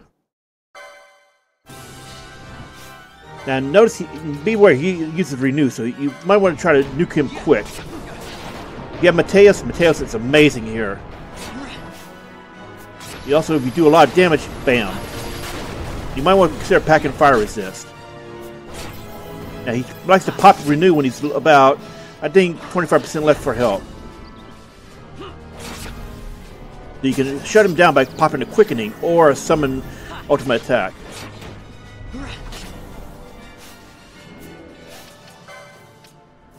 Well, I would pop, that. Yeah, I was thinking about quick Berserker Greaves, but he's okay. And I don't know what's that Greaves. Berserker Bracers! And you can see he popped his Renew. Remember, he only does it once per fight. And at this point, it's actually really easy to keep, get him down to hit points, just mostly the ads.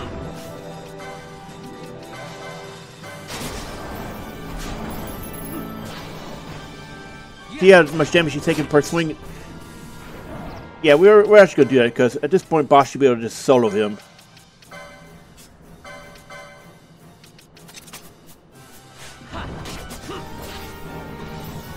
And notice he's popping, I think he's using, he's healing off our, our Reflected Cure, so we should probably disable that temporarily.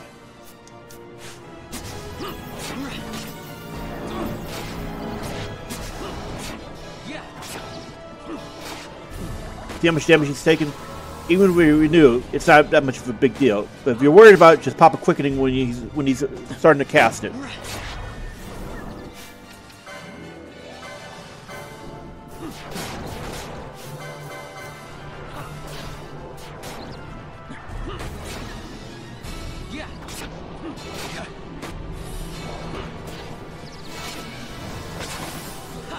I couldn't see it because the bombs are casting it away, so yeah.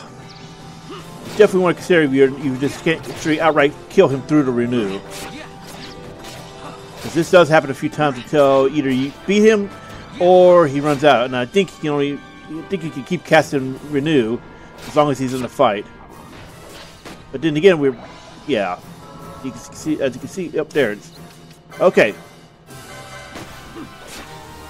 Yeah, we were a little too slow on that one. So I think a strategy would be Quickening or Summon and then smack him. Got a surprise for you. So that was a screw up there. But generally speaking, you can normally beat him, before doing that.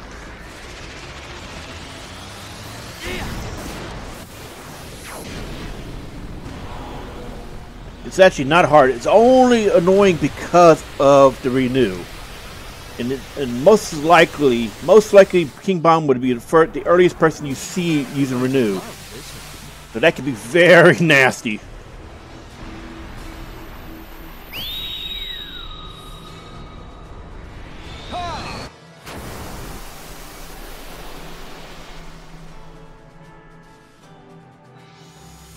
Please.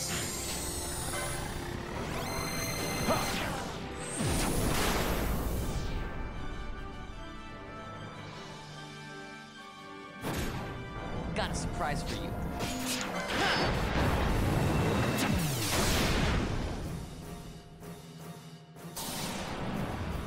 There's a proper way to do everything.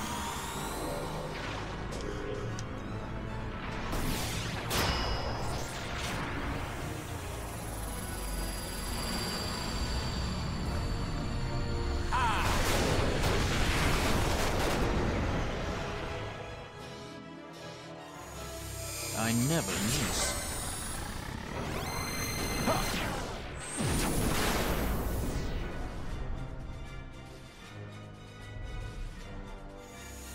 I never miss. My regards. That should be enough to kill him, or at least get him low enough that Bosch can finish the job. Let me show you how it's done. Yep, we're just going to take what we've got. Ran out of time.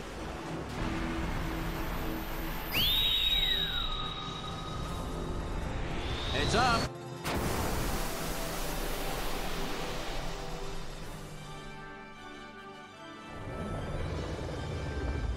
Okay, Torrent. We've seen that a lot, haven't we?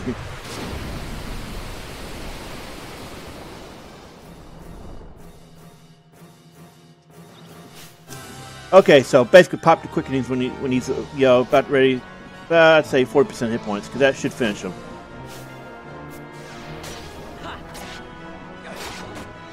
Now here we're going to do what we call a little bit of trickery, so to speak. We're going to pop one of those domain Calvados on him.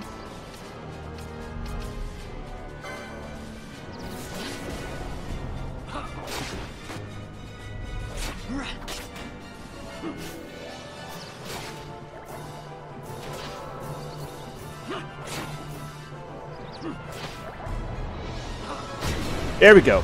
So he didn't pop it. I think he can only pop it a certain amount of times for a fight. And you can just outlast it, then it's not a problem. The bravery on Berserk Bosch is crazy if you have the right weapons of weakness.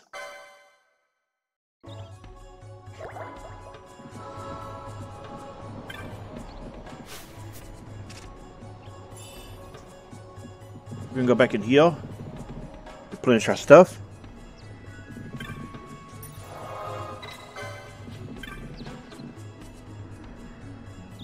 Now this allows us access to 2 different areas. Well, it actually is the same area but different spots, different entryway. So up here is the attended way, which leads into the Necrohol. Well, yeah, 2 different areas. Sorry, it leads into Necrohol and Nabudis, which is where some of the toughest monsters in the game, as well as the Chaos Esper, lie. The other leads to the Nabudis Deadlands. I couldn't remember they called it something else or it's just Nabudis as well. Now, typically speaking, this is strictly an optional area. However, you may want to consider it when you get access to certain things. First off, we'll go into why. When the time comes, because right now we just gotta get to the area. Now this is the way into the Deadlands, which is the entrance to the Necrohol. And the other way is to the Necrohol directly, which is not recommended, especially if you're low level. This is meant to be an in-game. Oh, well, I went the wrong way. This is the actual Necrohol. I'm dumb. Sorry. So this is the way into the Necrohol. I could have sworn it's the other way all these years. Hey, again, been years since I played. This is the way into the Necrohol from the forest, and it's not recommended just because it's very nasty. You want to come in the other way. If you want the story and the cutscene, you come in from that entrance because that's where it happens. If I remember correctly, if you go in from the other way, which is from the Deadlands, it doesn't. And notice how we got all that from the start. Yeah.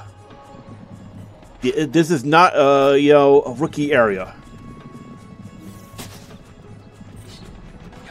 Like we ran into a trap or something right outside there from the cutscene. So yeah, don't do that.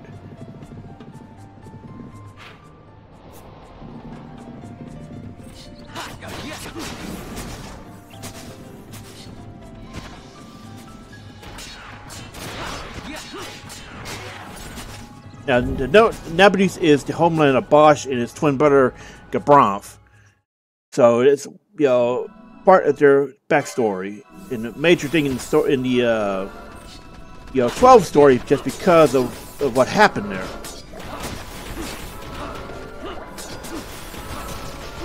you can see these guys are very tough and they're not dying in one shot, even with a Berserk Bosch. So you might want to just ignore them and run. This is area where the phrase, and then you ran like hell, is going to come up constantly. Run! Constant running here. Ah! Alright, so, there. We've really got to get that mirror mail off him, because that's going to be annoying. And this is why, why you want to come here and talk to get a bit more backstory, because at this point there are hints and such during cutscenes and dialogue about Nabudis, and you learn later exactly what happened, as well as meet the person who did it. So this is a late game side quest area. This NPC helps with late game side quests that are required in order to unlock the Chaos fight.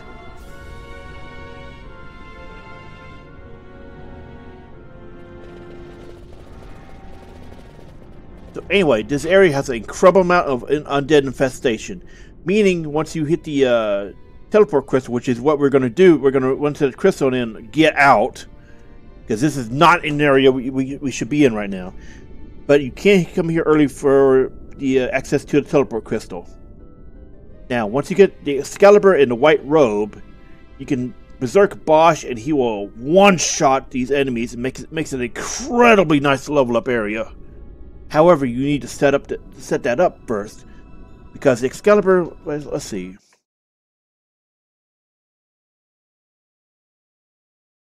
So, Excalibur is gained two different ways.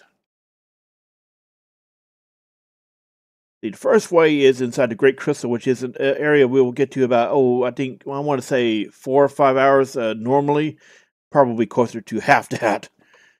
Considering the way we're going. Let's see.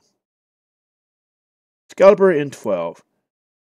Yeah, in the Zodiac version, you can find it inside the Great Crystal, which is something you can do once you complete the part of the story there.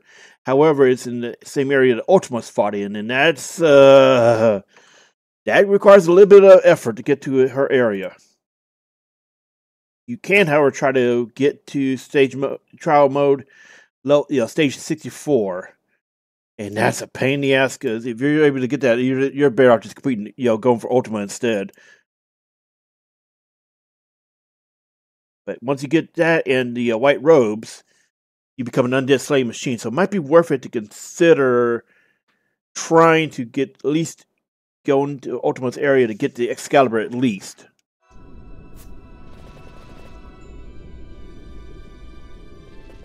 But right now we are going to run. As you can see, these guys don't have that because we don't have our bangle up. Now we put our bangle up. They are level 44, but they are very nasty. And see, they are weak against holy. So if you have access to the Excalibur, which is, I think, as far as I know, the only holy weapon, maybe it's a holy lance, I'm not sure. If you get that, as well as the white robe with a Knight Bushi combo, one-shot them, especially if you're berserked.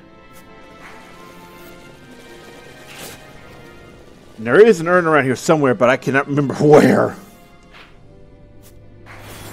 So just keep moving. You don't want to pick fights here. The entrance of zones are usually safe to heal.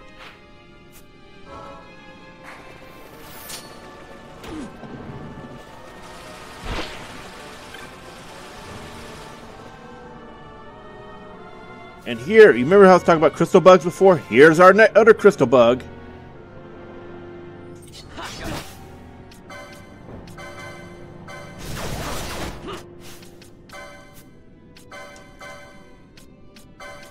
We're going to switch out the Fez and Nesuke because he's our stealer guy right now. Oh, we didn't learn that? Really? Hey, hold on. I thought we learned that. You'd think we would have. Alright, where's accessories?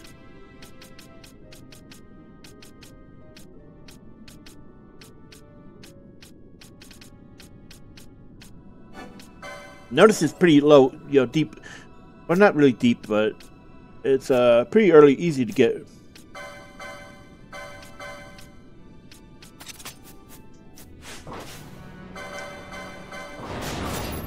And we got a face stone, and that's an incredibly important item for crafting. So notice he does a dark damage. So if you have something like the what's it, Argyle element, you can actually neuter him a bit. So we can reset it this way.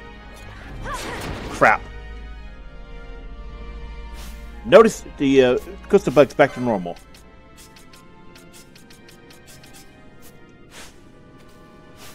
All right.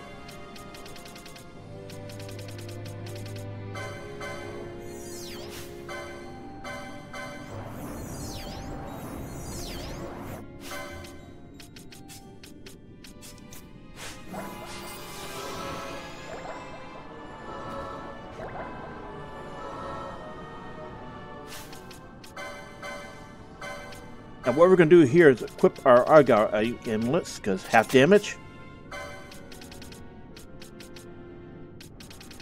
There it is. Now, if that was now that should actually reflect the dark should reflect off of Bosch onto him.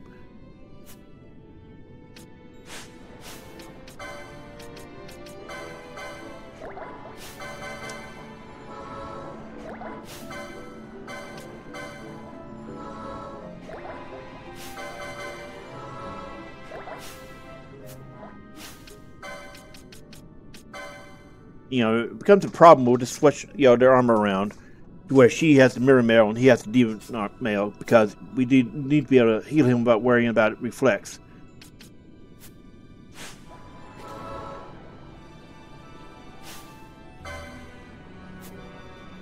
And we're going to turn off max speed.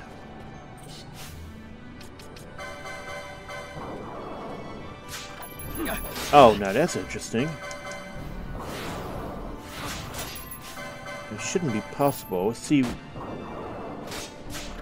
Oh, okay. So now you have an exploit. But I wouldn't say exploit. It's a way to reset his thievery. So come out, you know, you head out, go back in, keep stealing until you have enough face stones.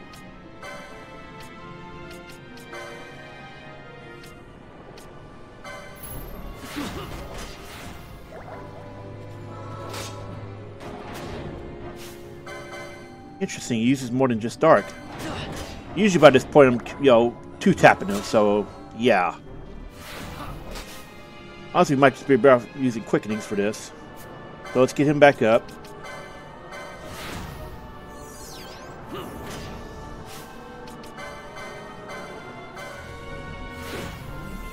Okay, notice, yeah, so the dark isn't a reflected ability.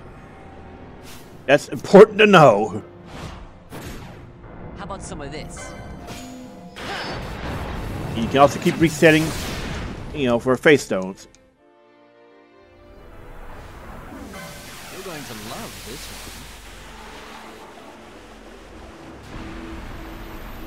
one. Heads up!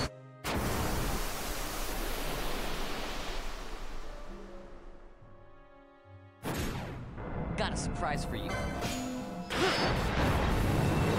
So when you hit the mid game, if you can't just outright kill a boss or something like Zeromus or, you know, this guy, quickenings help even the odds big time. You remember, quickenings in this game are your limit breaks.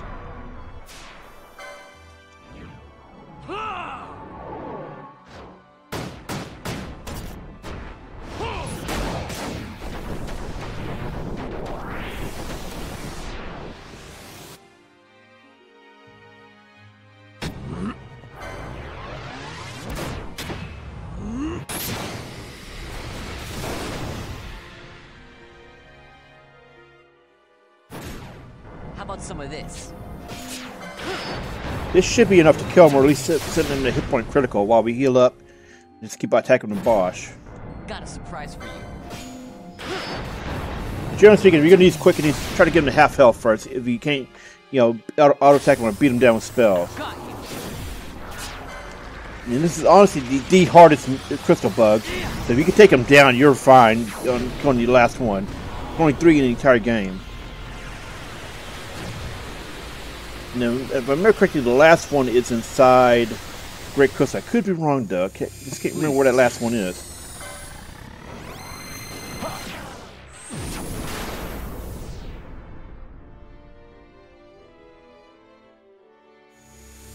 I never miss. Fire gods. Now, the reason why, you know, in the original game, the original PS2 version, let's run this down so I can talk more freely. Now, in the original PS2 version, the reason why you wanted to go to the Nabudis early on was to access the Necrohol and to get the Zodiac Sphere, which would turbo break the game, because even in the hands of a low-level unit, that thing was doing extreme amounts of damage. So it would make it so you could easily just solo the rest of the game. Zodiac Age, however, changes that. You can no longer get the Zodiac Spear from, you know, the Necrohol. And if I remember correctly, it's crap. Where did they move that to? You know, first off, let's heal first and finish him off. Apparently, that did not finish the job. So yeah, we're in trouble, sorta.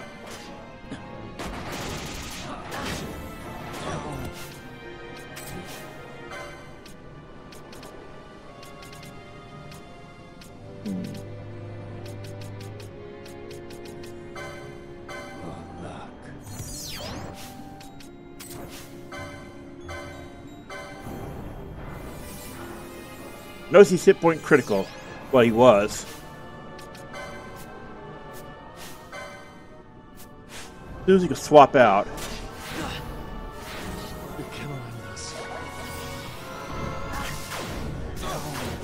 You may want to consider bubble, stuff like that. At your best.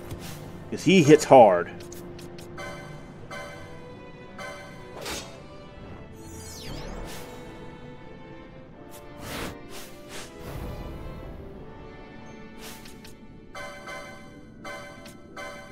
And we'll go back to the pheasant in this game because we have some issues here.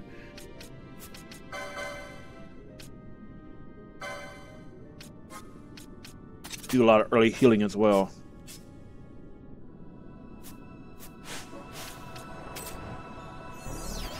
Now bear in mind, reflect does not apply to if the person is dead.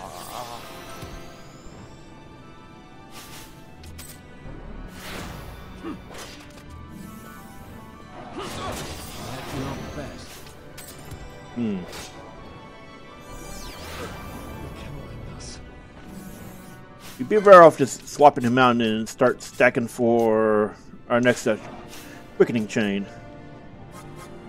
Or we could summon, you know, Belias.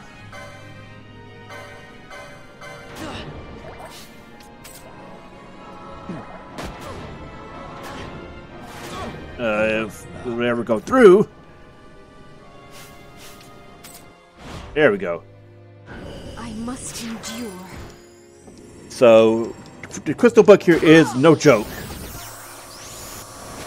It's a lot easier when you're in your 40s, or maybe the 50s, than you're supposed to be here.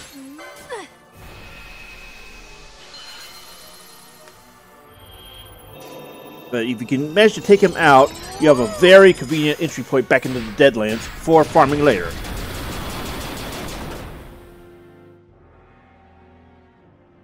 I must endure.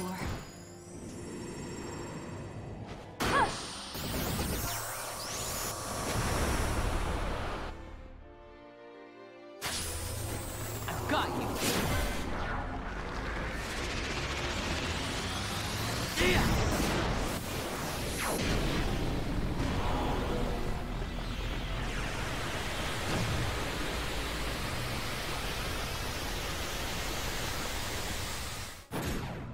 Got a surprise for you. Now, I hope this is enough damage if we can get a decent finisher. But we're going to keep stacking it on. Got you. Nope, couldn't get much out of it. Oh well, it's easier when you have 3.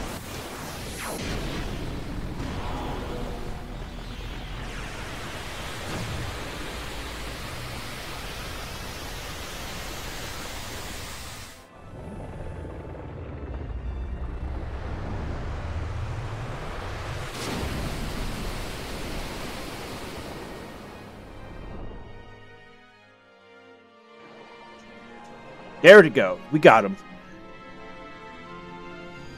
So he's a hassle, and you want to consider quickening, cheese.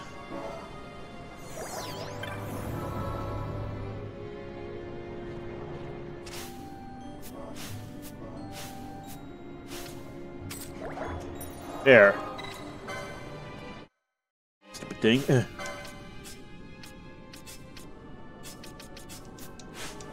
Sometimes you just got to, force it to do that. Anyway, now we have the Nabreus crystal available, and this is a gate crystal. And we can go back to the Salikawood and continue on if we want to. Or we can go into the main entrance of the Deadlands from here. That being said, since we got to accomplish our mission, we get out.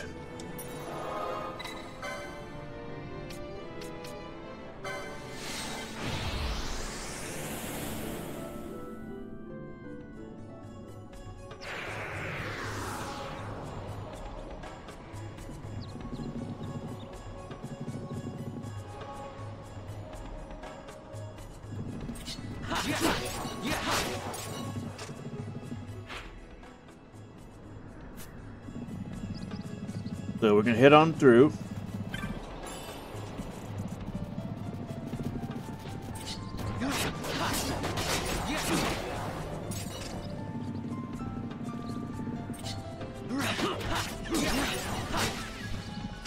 You should definitely consider taking the opportunity to get some free kills in, as well as free LP. Because you notice they're around the 30s.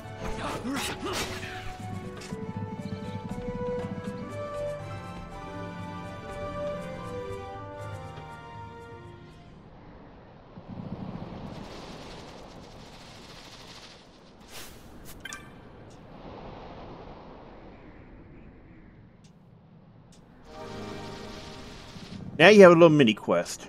You had to go back and see. Remember where I said pay attention? Now they're shown on the map. So it's not hard to find them, it's just a little tedious.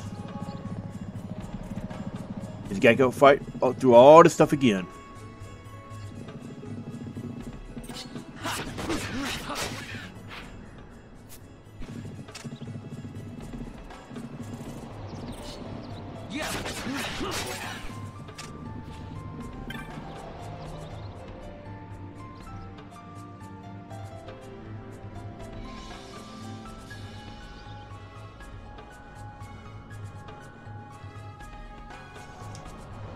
And you can't skip these, unfortunately.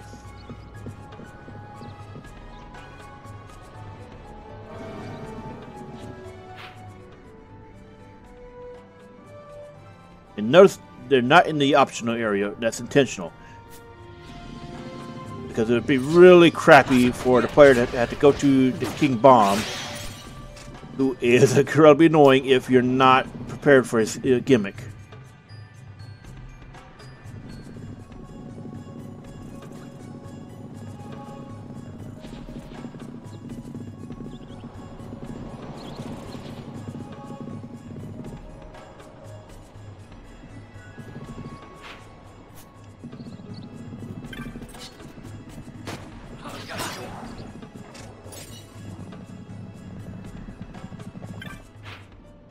And we're going the wrong way.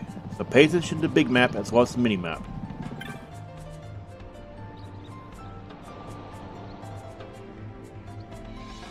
So 3.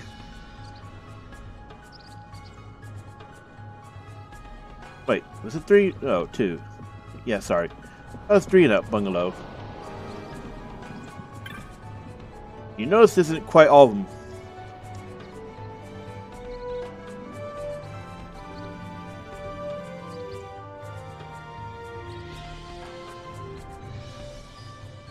And I think it's easier to find them if you've passed by them in a map, but we should have seen them that way.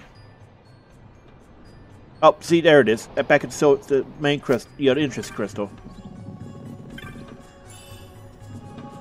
Yeah, it makes it convenient for you in case you can't see them too well, because, the way this is all set up.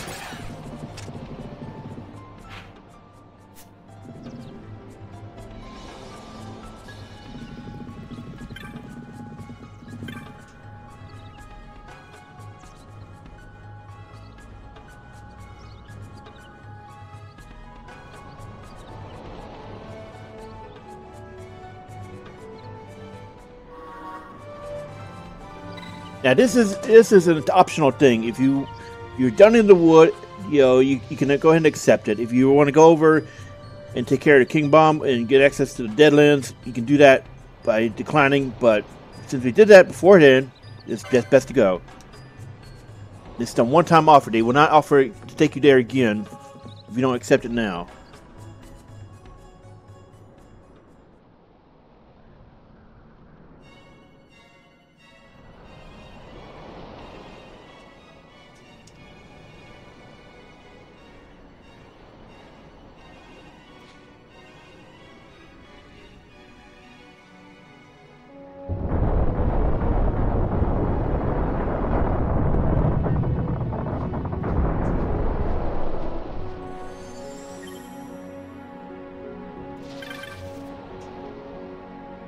If you talk to him, oh, all right, hold on. So,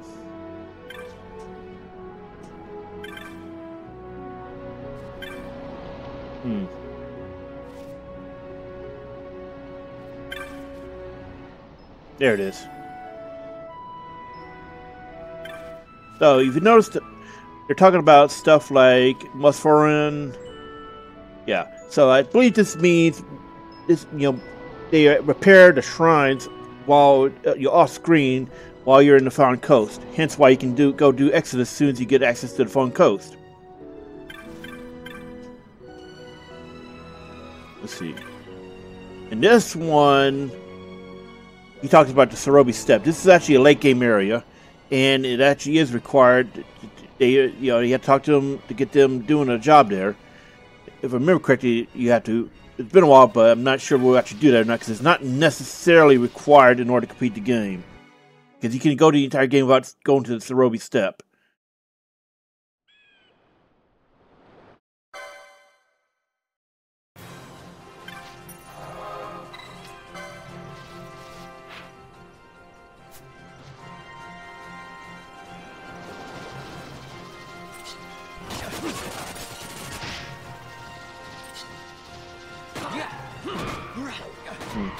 And I don't know why we decided to pick this fight.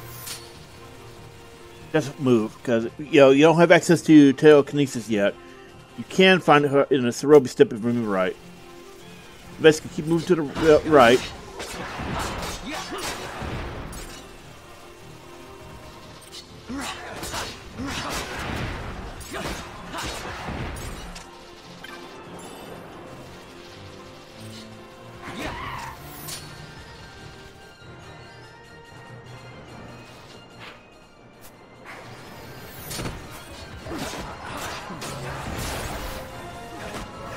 Just fight these guys, because it's easier to fight some of these than it is to run.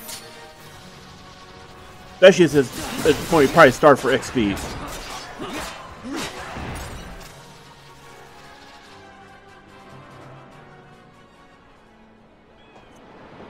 And here we are at the Hunter's Camp. Make sure to tag the crystal here, because it is a gate crystal. There we go.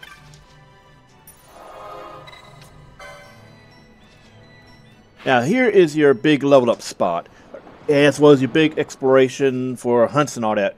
Because now you have access to more hunts. First off, there are going to be special hunts that can be only taken here as part of the hunters group here.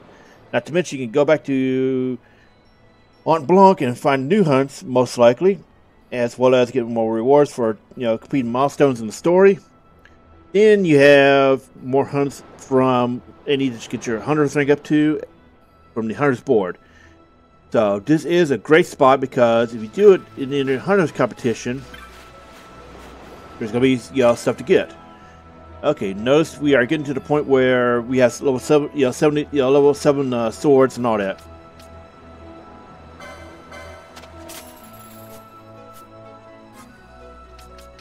And you can actually buy the Miriam now instead of just, looking for it. But again, you can just go back to early farming, nights back, in Baywood. If you really want the Miriam. Now, I would suggest not having Miriam just because it's annoying due to reflex. So we're going to, put this on Bosch and then sell it.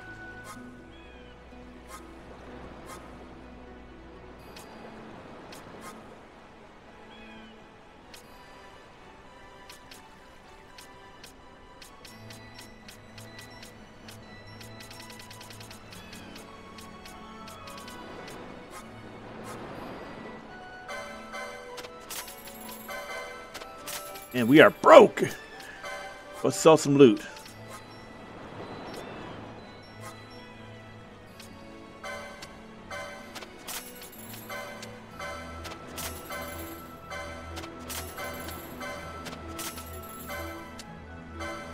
Those blood darkened bones drop from the Dark Lords, and those guys spawn. At least I'm pretty sure they spawn around Nabreus. Yeah, tongue tied. You water the Nabudis Deadlands.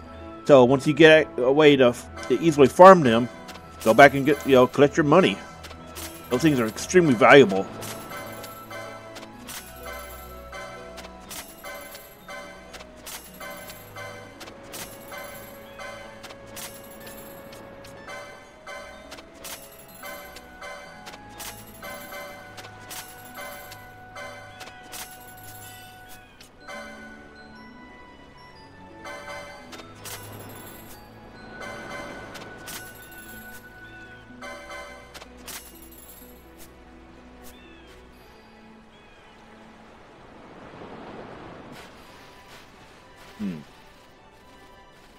Yep, this is the hunt guy.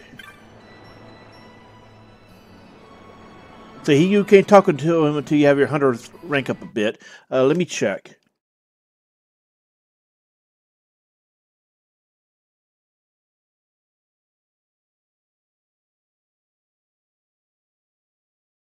The Hunt Club, that's what it was. So they actually hunt rare game, and you can spawn them via this way.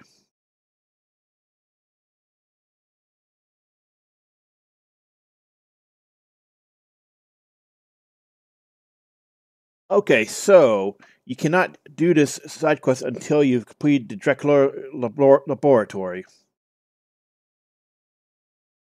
So it isn't actually tied to your hunt rank, it's just tied to story progress.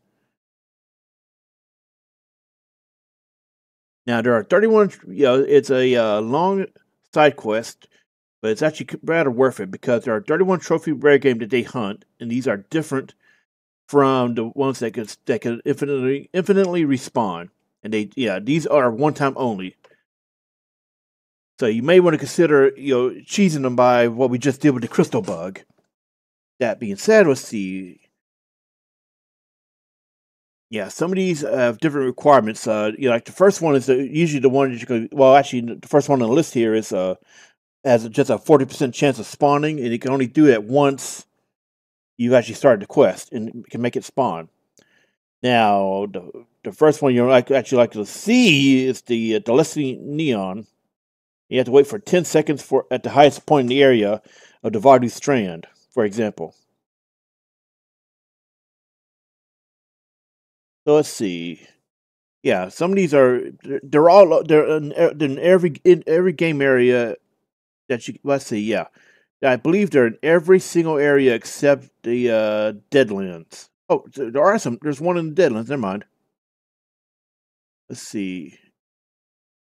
Yeah, it's mostly stuff before then. There's only one. Yeah, there's one in the Great Crystal. And there's one in the Cave Palace. Okay. Like I said, some of these areas actually ones you cannot do until you start the side quest, because when you go through it for the first time, you're not going to be able to do the hunt right away, which is a shame. And I think the furthest in the story that these areas are going to get is going to be, the Cave Palace.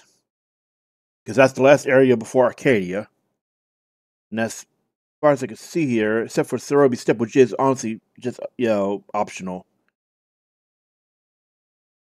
Oh wait, there's one. Okay, so the furthest. Okay, so there is one you can actually see while doing the story. That's the Ridorana Cataract one. Ah, okay, I didn't see it first. It's been so long since I did Sidequest, I didn't remember that. All right, so basically, you want to consider doing this for sure. Let's see here.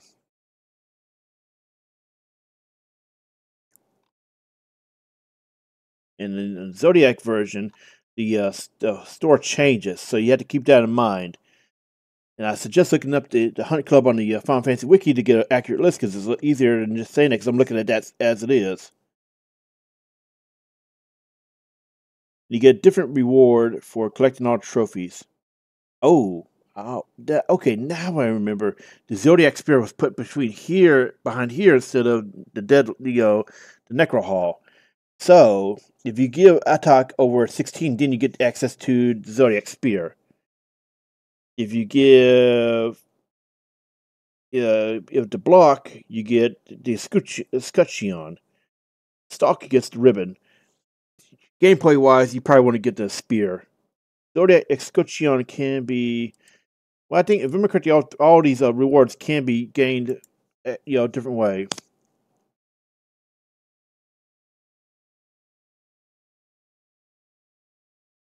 Where was this place? Oh, okay. So the Zodiac Spear so the Zodiac Spear in Zodiac Age is on the Ulan board. So only Ulans can access it. And it's something to consider if you're going to build around it, because it is a busted damn weapon.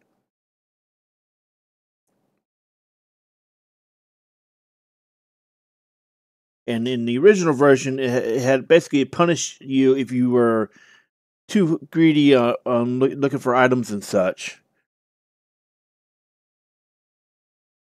It punished you for doing that, and for not knowing which ones you could not touch, which were mostly early game area ones too. Meaning, yeah, you got hosed by that.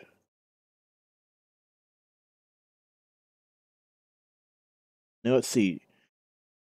So it was changed completely in Zodiac Age. You don't have to do that anymore. It is actually now a treasure in the special charge shaft of the Hine Mines, which you cannot access until a certain point in the story, which is way after clearing that.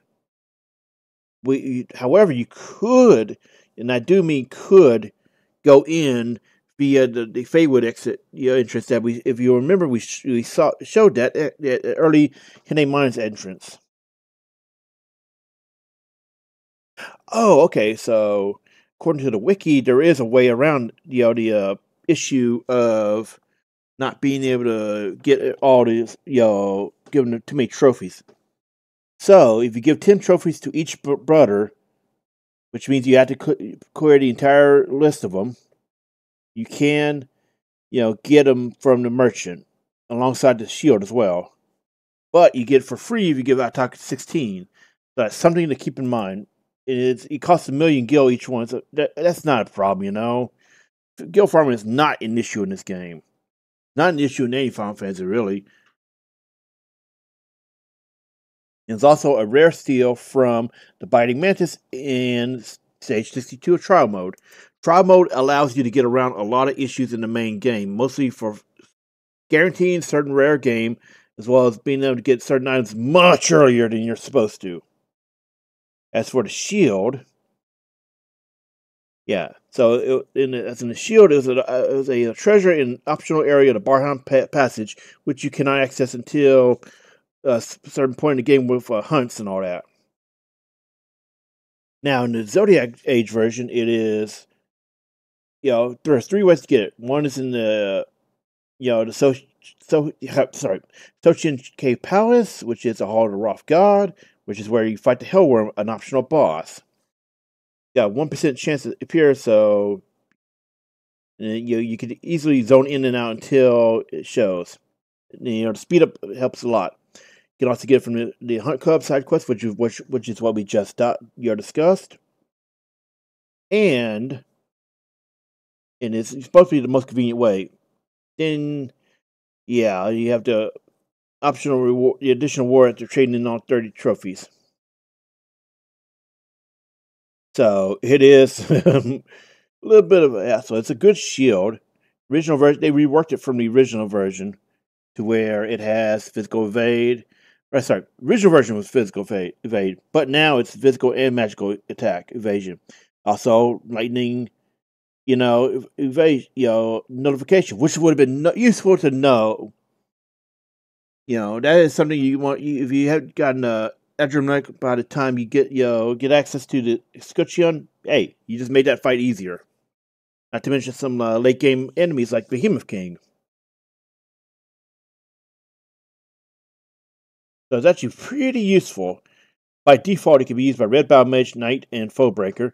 But, the dual boards make this easier to do. So that being said, yeah.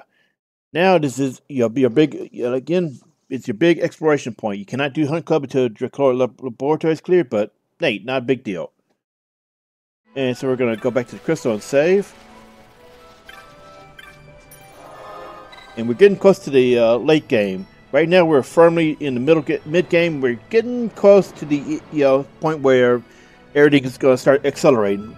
So we'll see you soon once we get the save done.